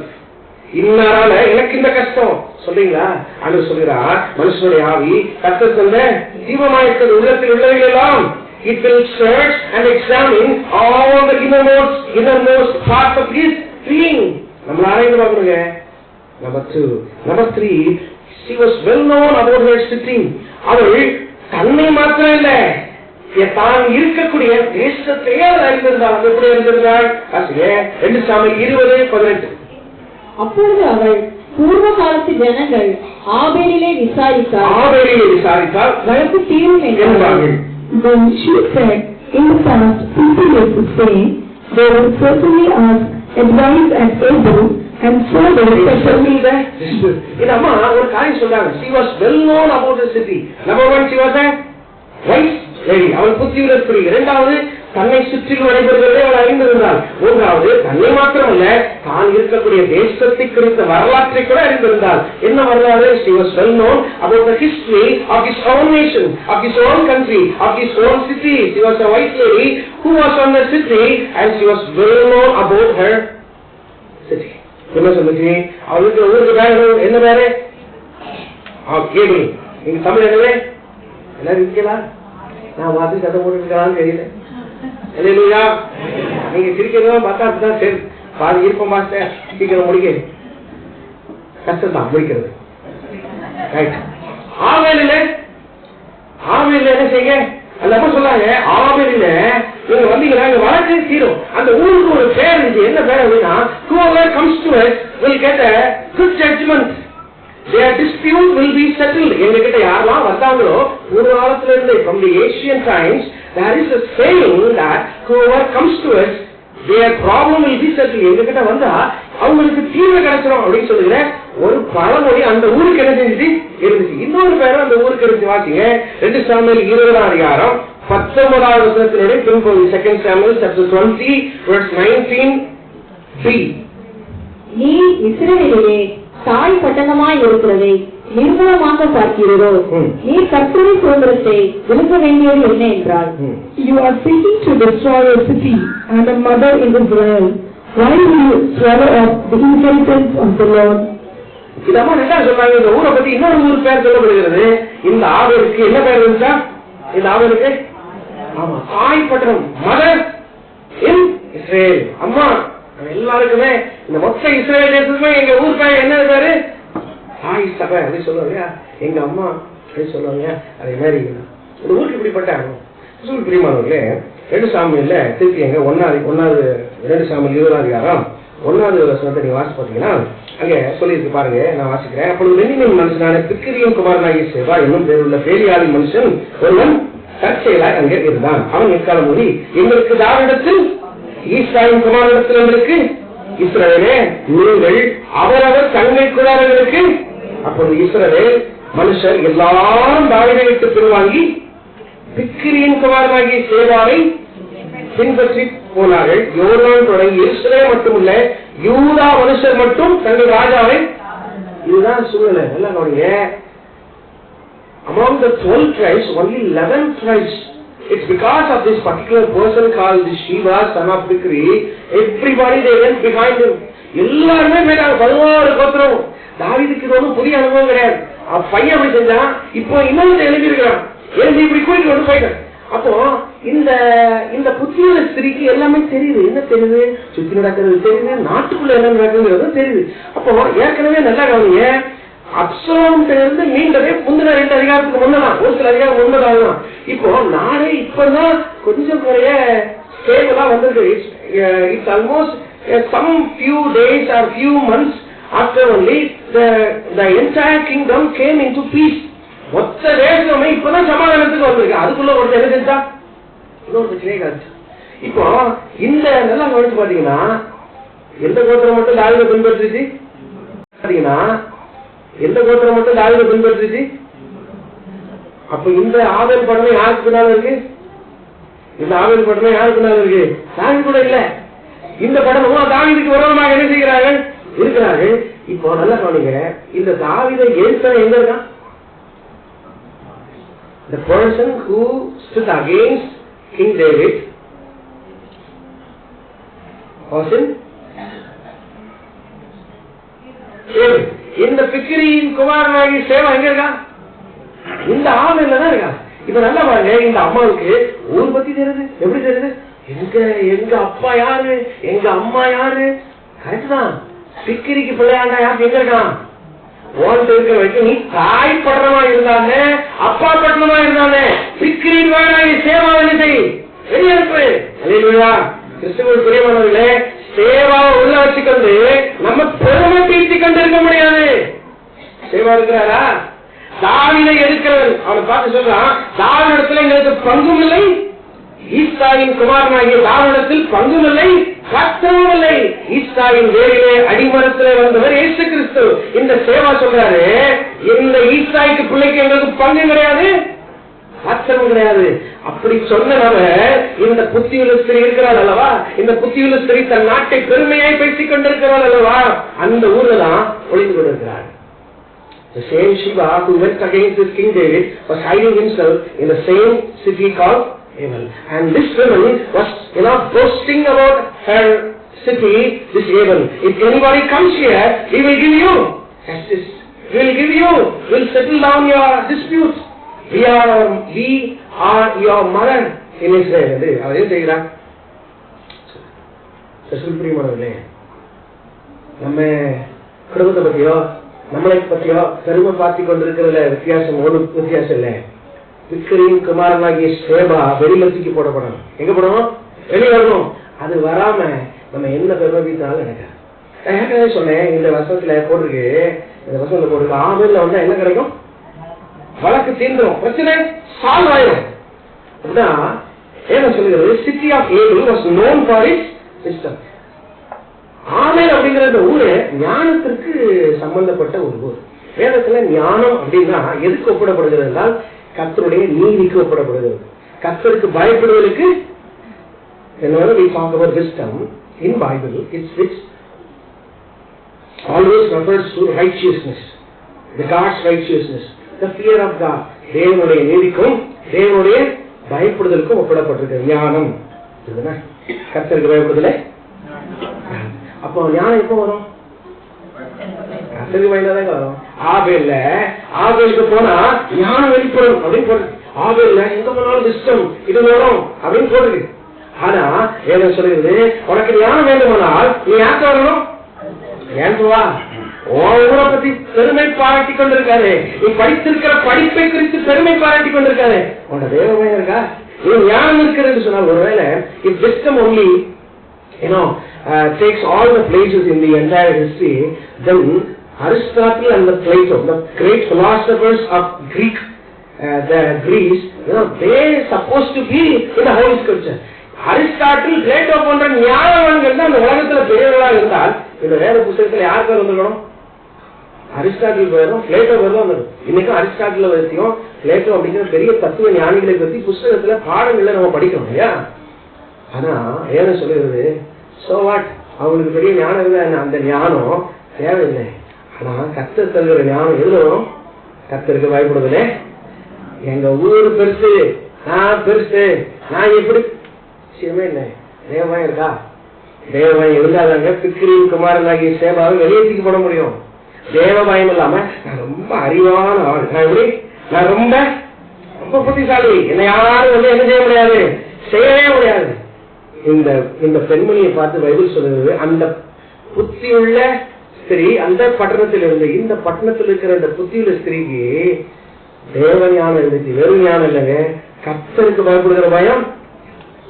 அன்பானவர்களே, உலகத்திற்கு வழியா இருக்கிறோம் என்று சொல்லுகிற நாம் தேவ பயம் இருக்கணும். தேவ பயம் இல்லாம நம்ம என்ன பாடம் படிச்சு எவ்வளவு ஞானிகளாக இருந்தாலும் அரிஸ்டாட்டில் பேர் பைபிள் சொல்லலையாங்க. பிளேட்டோவுக்கு இயேசு தெரியலையே, மெய்ப்பொருளுக்கு தானே சொன்னார் ஆண்டவர். அரிஸ்டாட்டிலுக்கு சொல்லிடணும். Aristotle, Plato, they were the great philosophers in the time of Jesus. அவர்களுக்கா சொல்லிருக்கணும். philosophers in the time of Jesus. அவர்களுக்கா சொல்லிருக்கணும். ஞானிகளை வெட்கப்படுத்தும்படி பைத்தியக்காரர்களாகிய நம்மை தெரிந்து கொண்டார் என்று சொல்கிறது. அன்பானவர்களே, ஞானமாய் நடந்து கொண்டோம் என்பதல்ல, அந்த ஞானத்துல தேவ பயம் இருந்தால்தான் கர்த்தர் தருகிற ஞானம். நமக்குரிய ஞானம் நம்மளை அழிச்சிடும். இந்த புத்தியில ஸ்திரீட்ட தேவ பயம் இருந்தபடினால அவள் என்ன செய்தாலும் பாருங்க. நீதிமொழிகள் 3ஆம் அதிகாரம் 17ஆம் நீதிமொழிகள் 3:17. அதின் வழிகள் இனிதான வழிகள், அதன் பாதைகள் எல்லாம் சமாதானம். Her ways are highways of pleasantness and favor, and all her paths are peace. இது அதே போட்டு her அப்படின்னா wisdom, the ways of wisdom are highways of pleasantness. அந்த அதிகாரத்தை முழுசு நீங்க வாசிச்சு பாத்தீங்கன்னா, if you read out the entire chapter, Proverbs chapter 3, it talks about the wisdom, the godly wisdom. It's always highways of pleasantness and her paths are peace. இந்த புத்தியுள்ள ஸ்திரீ பட்டணத்தில் இருந்தால் அவளுக்கு உலகத்தை பற்றி அறிவுறுத்தி அந்த நாட்டுடைய பெருமை தெரிஞ்சிருச்சு. எல்லாத்துக்கும் மேல தேவ பயம் இருந்தது. பிரியமானவர்களே, தேவ பயம் இருக்குதா? நான் பட்டணத்தில் இருக்கக்கூடியவர்கள், நான் உலகத்துக்கு வெளிச்சமா இருக்கேன்னு சொல்லுவோமா? தேவையா இருக்கா? ஆண்டவர் ஒருத்தர் பார்க்காரு, ஆண்டவர் ஒருத்தர் பார்த்துக்கிட்டு இருக்கிறாரு. நாங்க ரகசிய பாவத்தில் இருக்கிறோம். கிறிஸ்துவில் பிரியமானவர்களே, உங்களுக்கு எனக்கு தான் ரகசியம். It is a mystery for you and I, but for God it's all naked. ஆண்டவருக்கு தான் ரகசியம் ஏதாவது உண்டா? ஆண்டவர் முன்னாடி ஏதாவது மறைக்க முடியுமா? ஒன்னும் மறைக்க முடியாது. எல்லாருக்கும் nothing is hidden in front of God. அவள் நாட்டை அறிந்திருந்தாள். எல்லாத்துக்கும் மேல தேவ பயம் அவளுக்கு. அந்த நாட்டிலிருந்து ஞானம் வெளிப்பட்டது. அந்த ஞானம் தேவ பயத்தால் வெளிப்படுகிற ஞானமா இருக்க வேண்டாம். தேவ பயம் நம்முடைய வாழ்க்கையில ரொம்ப முக்கியம். நான்காவதாக அவளை குறித்து சொல்லப்படுகிறது, அவள் உண்மை உள்ளவளாக இருந்தாள். 2 சாமுவேல் 24:19 முதல் பகுதி. இஸ்ரவேலிலே நான் சமாதானமும் உண்மையும் உள்ளவளாய் இருக்கிறேன். 2 சாமுவேல் chapter 20:19 முதல் பகுதி. இங்கிலீஷ் வாசி. I am one of the peaceable and faithful in Israel. இடம் போட்டு பாருங்க. அந்த அம்மாவை பத்தி உண்மை உள்ளவர். நான்காவது, முதல்ல she was a wise lady. Number 2, she know what is happening around her. தன்னை சுற்றி நடக்கிறது அவள் தெரியும். மூன்றாவதாக அவள் பட்டணங்களை அறிந்திருந்தாள், தன் தேசத்தை அறிந்திருந்தாள். அது தேவமயம் என்று. நான்காவது, அவள் உண்மை உள்ளவள். வேதம் சொல்கிறது, யோபா சொன்னான், இஸ்ரவேலிலே நான் உண்மை உள்ளவள். I am a trustworthy person. I am a peaceable person. நான் சண்டை இல்லாமல் நான் பார்க்கக்கூடியவள். அவனை எப்படிங்க நம்ப முடியும்? இவங்களை நம்ப முடியுமா? நம்பலாமா? எப்படி நம்பினார் பாருங்க. வாசிங்க 2 சாமுவேல் chapter 20:16. 2 சாமுவேல் 20:16. நான் யோவாவோடு பேச வேண்டும், அவர் இங்கே கிட்ட வர சொல்லுங்கள் என்றார். Tell Joab, come here so that I may speak to you. உங்களுக்கு இந்த கான்செப்ட் புரிஞ்சிருக்குன்னு நினைக்கிறேன். இந்த அம்மா ஒரு பெரிய வால் இருக்கு, ஒரு பெரிய அலங்கம் இருக்கு. இந்த அலங்கத்துக்கு மேல நின்று பேசுறாங்க. கரெக்டா? இதான் சிச்சுவேஷன். ஒரு பெரிய பட்டணம் சுற்றி அலங்கம் கட்டிருக்கு. அந்த பட்டணத்துல அந்த அலங்கத்துக்கு மேல நின்று பேசுறாங்க. இப்ப அந்த அம்மா அங்க இருந்து யோவாவை இந்த பக்கத்துல வர சொல்லுங்க. If you read that particular passage, you will come to know that this lady was on the city and now she was talking with this military commander Joab from the wall, from the top of the wall. உயர்ந்த ஒரு அலங்கத்துக்கு மேல இருந்து நம்ம பேசிட்டு இருக்காங்க. இந்த அம்மா சொல்றாங்க, யோவாவை எங்க பக்கத்துல நீங்க பைபிள்ல நல்லா கவனிச்சீங்கன்னா, அலங்கத்துக்கு பக்கத்துல யுத்தம் நடக்கும்போது பக்கத்துல போகக்கூடாது. According to the Bible, you know, in those days, in ancient times, whenever the battle takes place, nobody is, you know, advised to go near to the wall. ஏன் பக்கத்துல போகக்கூடாது? வாசிங்க 2 சாமுவேல் 11:21. 2 Samuel chapter 11:21. எலிசேப்பின் குமாரன் அபிமெலேக்கை கொண்டு வருகிறார். நல்லா கவனிங்க. தேசத்திலே ஒரு பெண் பிள்ளை, நல்லா கவனிங்க, அலங்கத்திலிருந்து ஒரு ஏகரக்கையின் துண்டை அவன் மேல் போட்டதினால் அல்லவோ அவன் செத்தான். நீங்கள் அலங்கத்திற்கு இத்தனை கிட்ட போனது, அலங்கத்துக்கு இத்தனை கிட்ட போனது என்ன என்று உன்னுடைய சொன்னால். Who killed Abimelech the son of Jerusalem? Was it not a woman who threw an upper millstone on him from the wall so that he died at their base? Why did you go so near the wall? இல்ல, ஒரு உதாரணத்துக்காக இந்த பதில் சொல்றேன். இந்த இன்னொரு சம்பவத்துல சொல்லுவான் அப்படின்னு சொன்னா, அலங்கத்துக்கு பக்கத்துல போறீங்க, போனா இடத்தை தூக்கி போடுவாங்க. ஒரு குட்டி பிள்ளை அதுல அலங்க போட்டுருவாங்க. ஒரு சின்ன பிள்ளை என்ன செஞ்சு அந்த தேசத்துல ஒரு பெண் பிள்ளை என்ன செஞ்சு அந்த தேசத்துல ஒரு பெண் பிள்ளை, ஒரு பொம்பளை பிள்ளை கூட, குட்டி பிள்ளை கூட அலங்கத்துக்கு பக்கத்துல போனா என்ன தூக்கி போடுவாங்க? யுத்தம் நடக்கும்போது மேல தூக்கி மண்டையில தூக்கி போட்டா என்ன ஆயிடும்? அவ்வளவுதான். ஆனா இங்க என்ன போடுறது? இந்த அம்மா யார கூப்பிடுறாங்க? யோவாவை கூப்பிடுறாங்க. 20 நாள் பக்கத்துல வாங்க. யோவா போறாங்க. அவள் உண்மை உள்ளவள் என்பதை அவள் காண்பிக்கிறார். 21 2 சாமுவேல் 2 சாமுவேல் chapter 20:21b. அப்பொழுது அந்த ஸ்திரீ யோவாவை பார்த்து, இதோ அவன் தலை மதிலின் மேலிருந்து உம்மிடத்திலே போடப்படும் என்று சொல்லி, and the woman said to Joab, behold, his head shall be thrown to you over the wall. இப்போ யோவா போய் பேசின பிறகு 21 அந்த அம்மா சொல்றாங்க, நான் இன்னும் கொஞ்ச நேரத்துல நான் மதில் இருக்கேன், நான் மதில் இருந்து அவன் தலை என்ன செய்ய வேண்டி பிரியமானவர்களே, a trustworthy person. If we say that we are the light of the world, can we say to others, I am a very trustworthy person? நம்மளை நம்பி ஏதாவது பொறுப்பு கொடுக்க முடியுமா? நம்மளை நம்பி ஏதாவது ஒரு காரியத்தை ஆண்டவர் நமக்கு சொல்ல முடியுமா? யோசிப்பார். இந்த ஒரு வருஷத்துல ஆண்டவருடைய பிள்ளை என்று சொல்லுகிறேன்னா என்னை நம்பி ஒரு காலம் ஆண்டவர் கொடுத்தார். ஆனா வருஷம் முழுசும் நான் தோண்டி உள்ளதான் வச்சிருக்கேன். நான் ஒன்றுமே செய்யறேன். What is our status today? நம்முடைய ஸ்டேட்டஸ் என்ன? நம்முடைய வாட்ஸ்அப் ஸ்டேட்டஸ் என்னங்க? நம்முடைய personal status. Can we say I am a trustworthy person? அவர் சொல்றார், இஸ்ரவேலிலே நான் சமாதானமும் உண்மை உள்ளவளுமாய் இருக்கேன். அன்பானவர்களே, நம்ம உலகத்துக்கு வெளிச்சம் என்று சொல்லுவோம்னால், பட்டணத்திலே கட்டப்பட்ட மலையின் மேல் கட்டப்பட்ட பட்டணம் என்று சொல்லுவோம்னால், நம்மிடத்துல உண்மை இருக்குதா?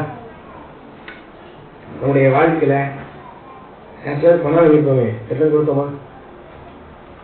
சமூகத்துல ஒருத்தர் கடன் வாங்கியிருக்காரு. கடன் வாங்கல திருட்டிட்டார். அவர் கஷ்டத்துல இருந்திருக்கார். நியூஸ் பேப்பர்ல படிச்சிருப்பீங்க. அந்த அம்மாவுக்கு இத்தனை வருஷம் கழிச்சு பல லட்சங்கள், சம்திங் அரௌண்ட் 2 lakhs வருதமா போய் வட்டியோட போய் அந்த ஆள்கிட்ட போய் கொடுத்தாங்க. நாட்டுல அதனாலதான் மழைலாம் அவங்க பொழுது பெய்யுது. வாங்கின பணத்தை இந்த வருஷத்துல யாச்சும் கடன் வாங்கின பணத்தை ரிட்டர்ன் கொடுத்துருமா?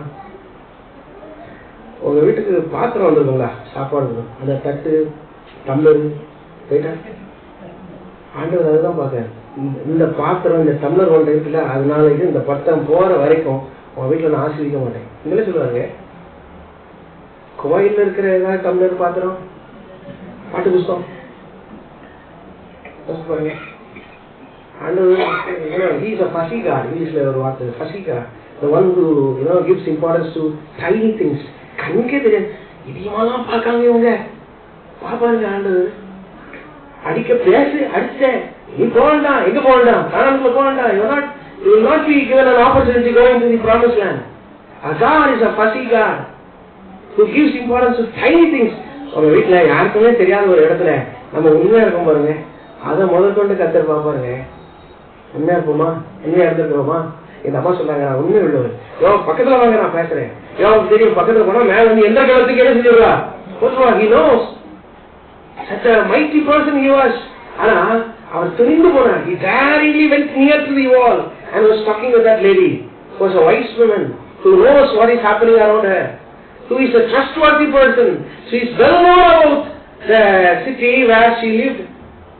நம்முடைய வாழ்க்கையில நம்ம சமாதானத்தை கொண்டுகிறவர்களாக இருக்கிறோமா? பிரச்சனை உண்டு. அந்த அம்மா போடுறது she is a peaceable lady. நம்மளை பார்த்து சொல்லணும் சமாதான. சுதந்திரத்துல எல்லாம் முதலமைச்சர் என்ன செய்வாங்கன்னா, கொடியேற்றிட்டு என்ன செய்வாங்க, 4 புறா வச்சுட்டு போய் பார்க்க விடுவாங்க. ஆண்டவர் சொல்லுகிறார், நீங்களும் நானும் சமாதான புறாவா என்ன செய்யணும் சொல்ல. நான் சமாதானத்துக்காரனா இருக்கிறேனே இருக்கமா? கண்டையில் தூடுதோமா? வாழ்க்கையில கடைசியா சொல்ல பாருங்க 20-22 2 Samuel chapter 20 verse 22 first part. அவள் ஜனங்களிடத்தில் போய் புத்தியாய் பேசினதினால் அவர்கள் பிக்கிரின் குமாரனாகிய சேபாவின் தலையை வெட்டி யோவானிடத்தில் போட்டார்கள். Then the woman in her wisdom went to all the people, and they beheaded Sheba, the son of Bichri, and threw his head to Joab. நல்லா எனக்கு புரியுது. அந்த அம்மா அங்க போய் என்ன பேசினாங்களா? புத்தியாய், the wisdom talks. Finally, ஐந்தாவதாக the wisdom talks. Very firstly it says she was a wise lady. இங்க போடுறது the women in the wise lady. இங்க போடுறது the women in her wisdom went to all the people and shared it. The wisdom talks. In the very first verse it says she was a wise lady. Now the wisdom not only walked with this Joab, now with the people. அதாவது இந்த அம்மாவுக்கு ஒண்ணு தெரியும், நம்ம யார்கிட்ட மோதுறோமோ அவங்களுடைய பலன் அறிஞ்சு என்ன செய்யணும். இந்த யோபு மோசமான ஆள், எப்படி மோசமான ஆள், இது இந்த அம்மாவுக்கு தெரியும். இந்த யோபு எப்படிப்பட்ட ஆளு? யோபு எப்படிப்பட்ட ஆளு? அப்சலோமை பத்தி விரட்டும் போது தாவீது என்ன சொல்லி அனுப்பினாருமா? என் பிள்ளைய சாஃப்ட் கார்னர் ஃபார்மை என் பிள்ளைய என்ன செஞ்சார்? இவர் கேட்டாரு, அக்கா நீ பிள்ளைய மேல அன்பு வைக்கணும், அப்ப கொண்டுறணும். இவர் வந்து உள்டா எடுத்து கொள்றாரு. நீ பாதுகாக்கணும், நான் போட்டுருவேன். உரியாவே தூக்கிடுவேன். இவர்கிட்ட இறக்கமே கிடையாது. அப்ப நேர சமாதானமா கூப்பிட்டு பின்னால அமாசாவை கட்டி பிடிக்கிற மாதிரி கட்டிட்டு காலி பண்ணிடுவார். புஷ்டமான ஆள், such a mighty person. அது இந்த அம்மாவுக்கு தெரியும். They have often employed brutal methods to suppress rebellion. People like Joab never come close to the war. அவங்க பக்கத்துல வர வாய்ப்பே இல்லை. Joab was a ruthless military commander to even disobey his own king. ராஜாக்கே கீழ்ப்படிய மாட்டார். ராஜா சொல்றதுக்கே உள்டா செய்யறாள். பிரச்சனையை சால்வ் பண்ணிடணும், இதான் அவருக்கு வேலை. இது எல்லாமே இந்த அம்மாவுக்கு தெரியும். எவ்வளவு பிளேஸ் பண்ற அது கிடையாது. இந்த ஆள் பக்கத்துல எல்லாம் வந்திருக்காருன்னா பெரிய விஷயம். இந்த ஆள் நினைச்சாருன்னா பட்டணத்தின் அழகத்தை ஒரே குண்டுல செஞ்சாரு. ஒரே நிமிஷத்துல காலி பண்ற அளவுக்கு இருக்கு திறமை எல்லாருமே உண்டு, எல்லாரையும். ஆனபடினால்தான் இந்த அம்மா புத்தியாய் பேசினாங்க. கிறிஸ்துவில் பிரியமானவர்களே, இங்கிருந்து சொல்லப்படுகிற வசனம் நம்மளை நியாயம் தீர்க்கும் என்பதை நம்ம அறியணும். இந்த அம்மாவுக்கு தெரிஞ்சிருச்சு இந்த யோவாப் இஸ் a ruthless person. ஆண்டவரே நம்ம எல்லாருக்கும் எப்படி தெரியும்? he is a compassionate God. ஆண்டவர் ரொம்ப இரக்கமுள்ளவர் என்பதுதான் நமக்கு தெரியும். ஆனா அதே ஆண்டவர் ஒரு ரோமில சொன்னாரு, ஒருத்தன் வந்து வீட்டுல வேலைக்காரனாக இருக்கிறான். அவன் சொன்னா நான் வீட்டுக்கு போறேன், எனக்கு வேலை எல்லாம் முடிஞ்சிட்டு போ அப்படின்னு சொன்னா, அந்த எஜமான் சொன்னா இல்ல எனக்கு இன்னும் சாப்பாடு எல்லாம் பண்ணி கொடுத்துட்டு போ, நைட் அவன் எனக்கு வேலைய. நம்முடைய எஜமான் அப்படிப்பட்ட எஜமான். நம்முடைய ஆண்டவர் இரக்கமுள்ள ஆண்டவர் மாத்திரமல்ல, அவர் நியாயம் தீர்க்கிற ஆண்டவன் கூட. யோவாப் நமக்கு தெரியுங்க. இந்த புத்தியில ஸ்திரீக்கு யோவாப் தெரிஞ்சிச்சு. ஆனபடினால்தான் ஊர்ல போய் புத்தியாய் பேசினாள். அன்பானவர்களே, நமக்கு நாம் ஆராதிக்கிற ஆண்டவர் எப்படி என்பதையும் அறிந்திருக்க வேண்டும். He should know the word of God will judge us. அது நம்மளை நியாயம் தீர்க்கும் என்பதை மறந்து விடவே கூடாது. ரெண்டு பேர் ஒருத்தன் ஏற்றுக்கொள்ளப்பட்டான். ஆனா ஒருத்தன் எங்க வந்தான்? ஒருத்தன் எங்க வந்தான்? பேரடைஸ் வந்தான். இன்னொருத்தன் எங்க போனான்? அன்னைக்கு நைட்டு அவனுக்கு உயிர் தெரிஞ்ச அன்னைக்கு கீழே இருக்கிறவனுக்கு மேல தெரிஞ்சிடும். அடப்பாவிடா, ஒண்ணு போலதானே திருடணும், ஒண்ணு போலதானே ஆண்டவர் கூட இருந்து ஆளை யாச்சிட்டோம் ஐயா, நீ மேல போயிட்டே நான் கீழே போயிட்டேன். ரெண்டு பேரும் பெருசா இருப்பான். ரெண்டு பேருமே படிக்க மாட்டான், படிக்காதமா இருப்பான். ஆனா ஒருத்தன் பாஸ் ஆயிடுவான். ஒருத்தன் அவன் படிக்கணும்னு சொல்லி இவன் படிக்காம இவன் கிடையாது. பாத்துக்கிறா, அதான் அந்த திருடல் கதை. அதுதான் நம்முடைய வாழ்க்கையை மாறுது. ஏசு இறக்கம் உள்ளவர். அங்கதான் அந்த ஊழியக்காரர் சொல்றாரு, இறக்கம் உள்ள ஆண்டவர். கர்த்தரை நீ என்னவும் செய், யாரோடு நாளும் நீ இரு, கர்த்தர் உன்னை கனப்படுத்துவார், உன்னை புகழ்ச்சியிலும். அந்த லிங்கு வந்தால் பாஸ்டர் நீ புகழ்ச்சியும் கிடையாது மேன்மையும் கிடையாது என்று சொல்லுகிறார். நீங்க அப்படி நினைத்துக் கொண்டிருக்கிறீர்களா? ஏன் சொல்லுகிறது? இந்த word of God will judge us. The wisdom talks. புத்தியா இருக்கணும். பட்டத்தினால இருக்கிறதில்லை, பட்டத்தினால இருக்கக்கூடிய அந்த ஸ்திரீ புத்தியாய் பேசினாள். தன்னுடைய ஊர்க்காரங்க எல்லாரும் கேட்டு புத்தியாய் பேசினாள். புத்தியா இருக்கணுங்க. உலகத்துக்கு வெளிச்சமாக இருப்பவனால் இயல்பாய் have to be wise in all our doing, in all our action, in all our deeds. இல்லையா? இருக்கீங்களா?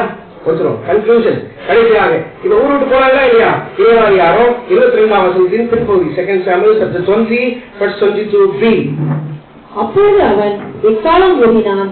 அவர்கள் பட்டணத்தை விட்டு கலைந்து, அவர்கள் பட்டணத்தை விட்டு கலைந்து, நம்மளும் கலைந்து பட்டணத்தை விட்டு. The time has come to disperse, to have cake and coffee, but it will take some more time, 5 more minutes. Guys, நீ பாத்தீங்க? So he blew the trumpet and they dispersed from the city. நல்லா கவனிங்க, போதும். நல்லா கவனிங்க. இவங்க பட்டணத்தை விட்டு போயிட்டாங்க. ஏன் பட்டணத்தை விட்டு போனாரு? பட்டணத்துல வெளியில இருக்கவங்க போயாச்சு. ஏன் போனாங்க? ஏன் போனாங்க? சிக்கிரியின் தலை, சிக்கிரியின் தலை, சிக்கிரியின் குமாரனாகி சேவாவின் தலைய மேல வந்து என்ன செஞ்சாச்சு? வெட்டி போட்டாங்க. அப்போ வெட்டப்பட வேண்டியது வெட்டி, நம்ம வீட்டை விட்டு என்ன விட்டு என் உள்ளத்துல இருந்து வெட்டி தூர போனாதான் இந்த யோவா போவான். இல்லைன்னா நம்ம சுற்றிலும் போடப்பட்டிருக்கிற முற்று என்ன செய்யாது? போகாது. 2 சாமுவேல் புஸ்தகத்துல 21ஆம் அதிகாரத்துல நீங்க வாசிச்சிருப்போம்னா 21ஆம் அதிகாரம் 1ஆம் வசனத்துல there was a huge famine for almost 3 years in the city of Israel. தாவீதுக்கு ஒண்ணுமே புரியல. 3 வருஷம் ஒரேயான பஞ்சம். என்ன பஞ்சம்? பஞ்சம் தாங்க முடியாது, என்னன்னே தெரியல. இவரே ஆண்டவரை போறாங்க, Lord, why these things are happening? அப்போ ஆண்டவர் சொல்றாரு, it's because of Saul and his bloody house. ரத்த பிரியரான சவுலுடைய குடும்பத்தினால இவ்வளவு பெரிய பஞ்சம் இருக்கு. அப்ப என்ன செய்ய ஆண்டவரே? கிபியோனை எல்லாம் கொண்டுட்டான். This fellow, he put the Gibeonites into death. அவன் கொண்டுட்டான். அவங்க கூட்டு போய் அப்ப கிபியோனியர் சொல்றாங்க, சவுல் வீட்டுல 7 பேரை கொண்டு போடுங்க, நாங்க சந்தோஷமாயிடும். எங்களை கொண்டுட்டார் தெரியும் சவுல் ஆனதுனால சவுலுக்கு பிறந்த 7 பேரை கொண்டுங்க. அப்போ தாவீது போய் தேடுறாங்க. சவுலுக்கு ஒரு வீட்டம்மா பேர், அந்த அம்மா பேர் என்னது? ரிஸ்பால் அப்படின்னு ஒரு பேர். 21 அதிகாரம் 8வது போட்டிருக்கு ரிஸ்பால். இந்த அம்மாவுக்கு 2 பிள்ளைகள் இருக்கு. எத்தனை பிள்ளைகளே? 2 பிள்ளைகள். சவுலுக்கு ஒரு பிள்ளை, ஒரு பெண் பிள்ளை இருந்தா, மூத்த பிள்ளை. இந்த மூத்த பிள்ளை யாரு பார்க்கலாம்? இந்த மூத்த பிள்ளை யாரு? மூத்த பிள்ளை பேர் என்னது? மூத்த பிள்ளை பேர்? மூத்த பிள்ளை பேர்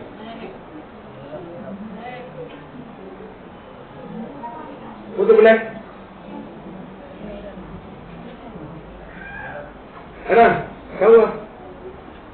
மூத்த பிள்ளை பேர் என்னது? கோலியாத்து கொண்டா ஒரு பிள்ளை கட்டி கொடுப்பேன் யாரு? சவுல். நீங்கெல்லாம் ரொம்ப நல்லது. இப்பெல்லாம் கல்யாணத்தை பார்க்க வந்த பொண்ணு மாதிரியே மூத்த பிள்ளைய கட்டி கொடுக்க சொன்னாரா இல்லையா? கட்டி கொடுக்க சொன்னாரா இல்லையா? பேர் என்னது? அது மீகாள். மேடம் கை தட்டுங்க, கை இருக்கிறவங்க கை தட்டுங்க. எல்லாம் மனசு பாருங்க. இந்த மேடம் என்ன சொல்றாரு? கொடுத்தாரா கொடுக்கலையா? கொடுக்கல. யார் கட்டி கொடுத்தாரு? ஆதிரியல் அப்படின்ற ஒரு ஆள் கட்டி கொடுத்தாரு. இந்த மேராவுக்கு எத்தனை பிள்ளைகள் போச்சு? 5 பிள்ளைகள் வந்துச்சு. இப்ப கணக்கு எத்தனை பிள்ளை வேணும்? இந்த மூத்த பிள்ளை யாரு கட்ட வேண்டிய பிள்ளை? யாரு கட்ட வேண்டிய பிள்ளை? தாவி கட்ட வேண்டிய பிள்ளை. சவுல் ஏமாத்தேன். இது வந்து சவுல் சொல்லல. கோலியாத்தை பார்க்க அங்க வரும்போது இந்த பையனை கொன்னீங்கன்னா உங்களுக்கு ராஜா வீட்டு வருமானா அப்படின்னு ஒரு ஆஃபர் வந்துச்சு. அதனாலதான் அவன் உற்சாகத்துல ராஜா வீட்டுக்கு வருமானம் இல்லாமா உலகமா அம்பானி வீட்டுல பொண்ணு கிடைச்சுன்னா Ambani, why we are using Ambani? It's become a phrase now. Ambani or Adani, Bill Gates or Ratan Tata, even Tata Adimanga.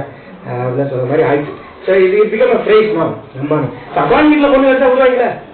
இப்ப தாவீதுக்கு ரொம்ப ஆசை, அதை கட்டிக்கலாம். அதை பார்த்தா என்ன செஞ்சிருப்பான்? இந்த பிள்ளைய நானும் வெளியே சொல்லிக்கிறோம். அதுக்கு நம்ம பாத்திரவான் இல்ல. அவன் பாத்திரம் இல்லைன்னா 2வது பிள்ளை கரெக்ட் பண்ணி போனா பண்ண விடனா பண்ணிட்டாங்களா? 2வது பிள்ளை யாரு? இன்னைக்கு அவன் நினைச்சு நடக்கவே வைங்களேன். இப்போ தாவீது ராஜாவாகி அவனுக்கு வயசான காலத்துல நாட்டுல பெரிய பஞ்சம் வருது. 7 பேரை கொல்லணும் சவுல் வீட்டுல. இதுல 2 டிக்கெட்டு சவுலுடைய வீட்டம்மா, இன்னொரு ரிஸ்பால் அப்படிங்கிற வீட்டம். அடுத்த 5 பேர் யாருக்குள்ள தெரியுமா? இவன் கட்ட வேண்டிய நேரக்கூடிய பெரியமானவர்களே. அன்றைக்கு தாவீது தப்பித்து கொண்டான். அந்த மேராவை கட்டல. கெட்டியிருந்தா இன்னைக்கு நிலைமை பாருங்க. இந்த மேராவுடைய 5 பிள்ளைகளும் கொலை செய்யப்பட்டது. ஏன் சொல்லுகிறது? 14ஆம் வசனத்தின் பின்பகுதி சொல்லுகிறது. 2 Samuel 21:14. God was moved by prayer for the land. இந்த 7 பேர் தூக்கி போடப்பட்டபடினால் தேசத்திலே பஞ்சம். கிறிஸ்துவில் பிரியமானவர்களே, யார் நம்முடைய வாழ்க்கையில ஆண்டவரை காட்டிலும் அதிகமாக இடம் பிடித்திருக்கிறார்களோ அவர்கள் தலை சீவப்பட வேண்டும். அவர்கள் நம்முடைய வாழ்க்கையிலிருந்து வெட்டப்பட்டு தூக்கி எறியப்பட வேண்டும். எங்க தூக்கி போடணும்? மதிலில் இருந்து தூக்கி போடணும். அந்த புத்தியில எங்க தூக்கி போட்டா? மதில் மேல இருந்து தூக்கி போட்ட பொழுது யார் ஊரை விட்டு போனாங்க? யார் போனாங்க? யோவா போயிட்டார். அவர்கள் பட்டணத்தை விட்டு கிளம்பினார். எக்காலம் ஊதினார்கள். அங்க பெரிய சந்தோஷம். ஒரு புத்தியுள்ள ஸ்திரீ பட்டணத்தில் இருந்த. It's because a woman, a wise lady who was on the city, because of his wisdom. Number 2, because of his awareness, because of her knowledge about the city, the fear of God, and 4th, her trustworthiness, உண்மை உள்ளவளாக இருந்தபடினால். And finally, 5th one is the wisdom talks. அவள் புத்தியாய் பேசினபடினால். ஒரு புத்தியுள்ள ஸ்திரீ மதில் மேல பட்டணத்தில் இருந்த ஸ்திரீ, அவள் பட்டணத்தில் மேல் இருந்த ஸ்திரீ, உலகத்துக்கு வெளிச்சமானவள் என்று சொல்லுகிற அந்த ஸ்திரீ, அவள் ஞானமுள்ளவளாய் இருந்தாள். தன்னை சுற்றிலும் என்ன நடக்கிறது என்பதை அறிவுள்ளவளாய் இருந்தாள். 3வதாக அவள் எப்படியா இருந்தால்? தன்னுடைய பட்டணத்தை குறித்த அறிவுள்ளவளாய் இருந்து தேவ பயம் நிறைந்தவளாய் இருந்தாள். 4வதாக உண்மை உள்ளவளாய் சமாதானம் உள்ளவளாய் இருந்தாள். 5வதாக அவள் புத்தியாய் பேசினாள். நிறைவாக கிரீன் குமாரனாகிய சீபாவின் தலை வீசப்பட்ட பொழுது அந்த பட்டணத்திற்கு மாணவர்களே, நீங்களும் நானும் பட்டணம் என்று சொல்லி இந்த நாளில் வேத வசனம் நம்மை அழைக்கிறது. இந்த பட்டணம் சமாதானமாக இருக்க வேண்டும்னால், the city where you and I live, if that wants to be continue to remain in peace, then these 5 things has to take place in our life. As we enter into this new year, let us take that determination. Let's all bow our heads and pray unto God. நம்ம யாவரும் தலை தாழ்த்தி ஆண்டவருடைய சமூகத்தில் ஒரே ஒரு நிமிடம், ஆண்டவரே, நான் உலகத்துக்கு வெளிச்சமாக இருக்கிறேன் என்று கர்த்தர் நீ சொல்லுகிறீர்கள். You are telling me you are the light of the world and you are comparing us as cities set on the hill. பட்டணத்தில் இருக்கிற ஸ்திரீ, ஆண்டவரே, ஆண்டவர்கிட்ட கேளுங்க, ஆண்டவரே எனக்கு ஞானம் கொடுங்க. அவள் புத்தியுள்ள ஸ்திரீயாக இருந்தாள். ஆண்டவர்கிட்ட கேளுங்க, ஆண்டவரே எனக்கு ஞானத்துல கொஞ்சம் குறைவுதான், அவேர்னஸ் கொடுங்க. என்னை சுற்றி என்ன நடக்குது, என்கிட்ட பேசுகிறவர்கள் எப்படிப்பட்ட தன்மையோடு பேசுகிறார்கள் எனக்கு புரியல ஆண்டவரே.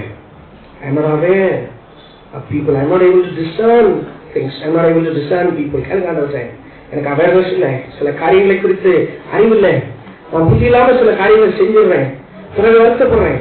ஆண்டவரே சொல்லுங்க, அவன்கிட்ட தேவ பயம் இருந்தது. உலகத்தெல்லாம் அறிந்த அவனிடத்துல ஞானம் தேவ பயமா இருந்தது. என்ற தேவ பயம் இருக்குதா? ஆண்டவரே கேளுங்க, என்ற தேவ பயம் குறையுது, நான் துணிஞ்சு சில செய்யறேன். தாவீது கேட்கிறார், துணிகரமான பாவத்துக்கு இல்லை. ஆண்டவரே கேளுங்க, உண்மை உள்ளவர்களாக இருக்கிறோமா? சின்ன விஷயத்துல உங்க அப்பா கிட்ட வாங்கின திட்ட கரெக்டா நீங்க ரிட்டர்ன் கொடுத்தீங்களா? அதுல ஏமாத்தி அவருடைய நண்பர்களோடு நீங்க செலவழித்தீர்களா? உங்க அப்பா கொடுத்த பாக்கெட் மணியில உங்க அப்பா உங்களை படிக்க சொன்னாங்களே, படிச்சீங்களா பிள்ளைகளா? நீங்க உண்மையா இருக்கிறீங்களா? ஸ்கூலுக்கு போகும்போது விளையாடுறீங்களா? ஸ்கூல்ல போய் படிக்கிறீங்களா? உங்க அப்பா அம்மா ஸ்கூல்ல பார்க்க முடியாது. குட்டி பிள்ளைகள் ஆண்டவருடைய சமூகத்துல கேளுங்க, ஆண்டவரே நான் இன்னும் சில காரியத்துல உண்மையா இருக்கணும், எங்க அப்பா அம்மா நான் சீட் பண்றேன், நான் உண்மையா இருக்கணும். சொல்லுங்க, புத்தியாய் பேசணும், புத்தியாய் பேசணும். ஆண்டவரே எனக்கு கொடுங்க. பட்டணத்திலிருந்து வேதனை நீங்க வங்கிடலாம் ஆண்டவரே, ஒப்பு கொடுக்கிறோம் அன்பு பிள்ளைகளை ஆசீர்வதியும். தேவ கரமுடைய அன்பு மக்களை ஆளுகை செய்யட்டும். இந்த புத்தாண்டு சிறந்திருக்கிறது தான் இயேசுவின் நாமத்தில் ஜெபிக்கிறோம் பிதாவே. பந்திலே சேதலாம் கர்த்தருக்கு நன்றி செலுத்தும்படியாக நாம் யாவரும் எழுந்து நின்று சங்கீதக்காரனோடு இணைந்து நாம் சொல்லுவோம், என் ஆத்துமாவே முழுவதே என் ஆத்துமாவே எனக்கும் உள்ள கிருபைக்கும் பராமரிப்புக்கும் பாதுகாவலுக்கும் உங்களை ஒப்புவிக்கிறோம். கர்த்தரை ஆசீர்வதித்து காத்து ஆதரிக்க கிடவர். கர்த்தர் தம்முடைய திருமுகத்தை உடனே பிரகாசிப்பிக்கப்பட்டு கிருபையாயிருக்க கிடவர். கர்த்தர் தம்முடைய திருமுகத்தை உங்கள் பிரசன்னமாக்கி உங்களுக்கு சமாதானம் கட்டிட கிடவர். இதா குமாரன் பரிசுத்த ஆவியாகிய திரியேக தேவனுடைய ஆசீர்வாதம் உங்கள் அனைவரோடும் என்றும் என்றும் சதா காலங்களிலும் நிலைத்திருக்க கிடவர்.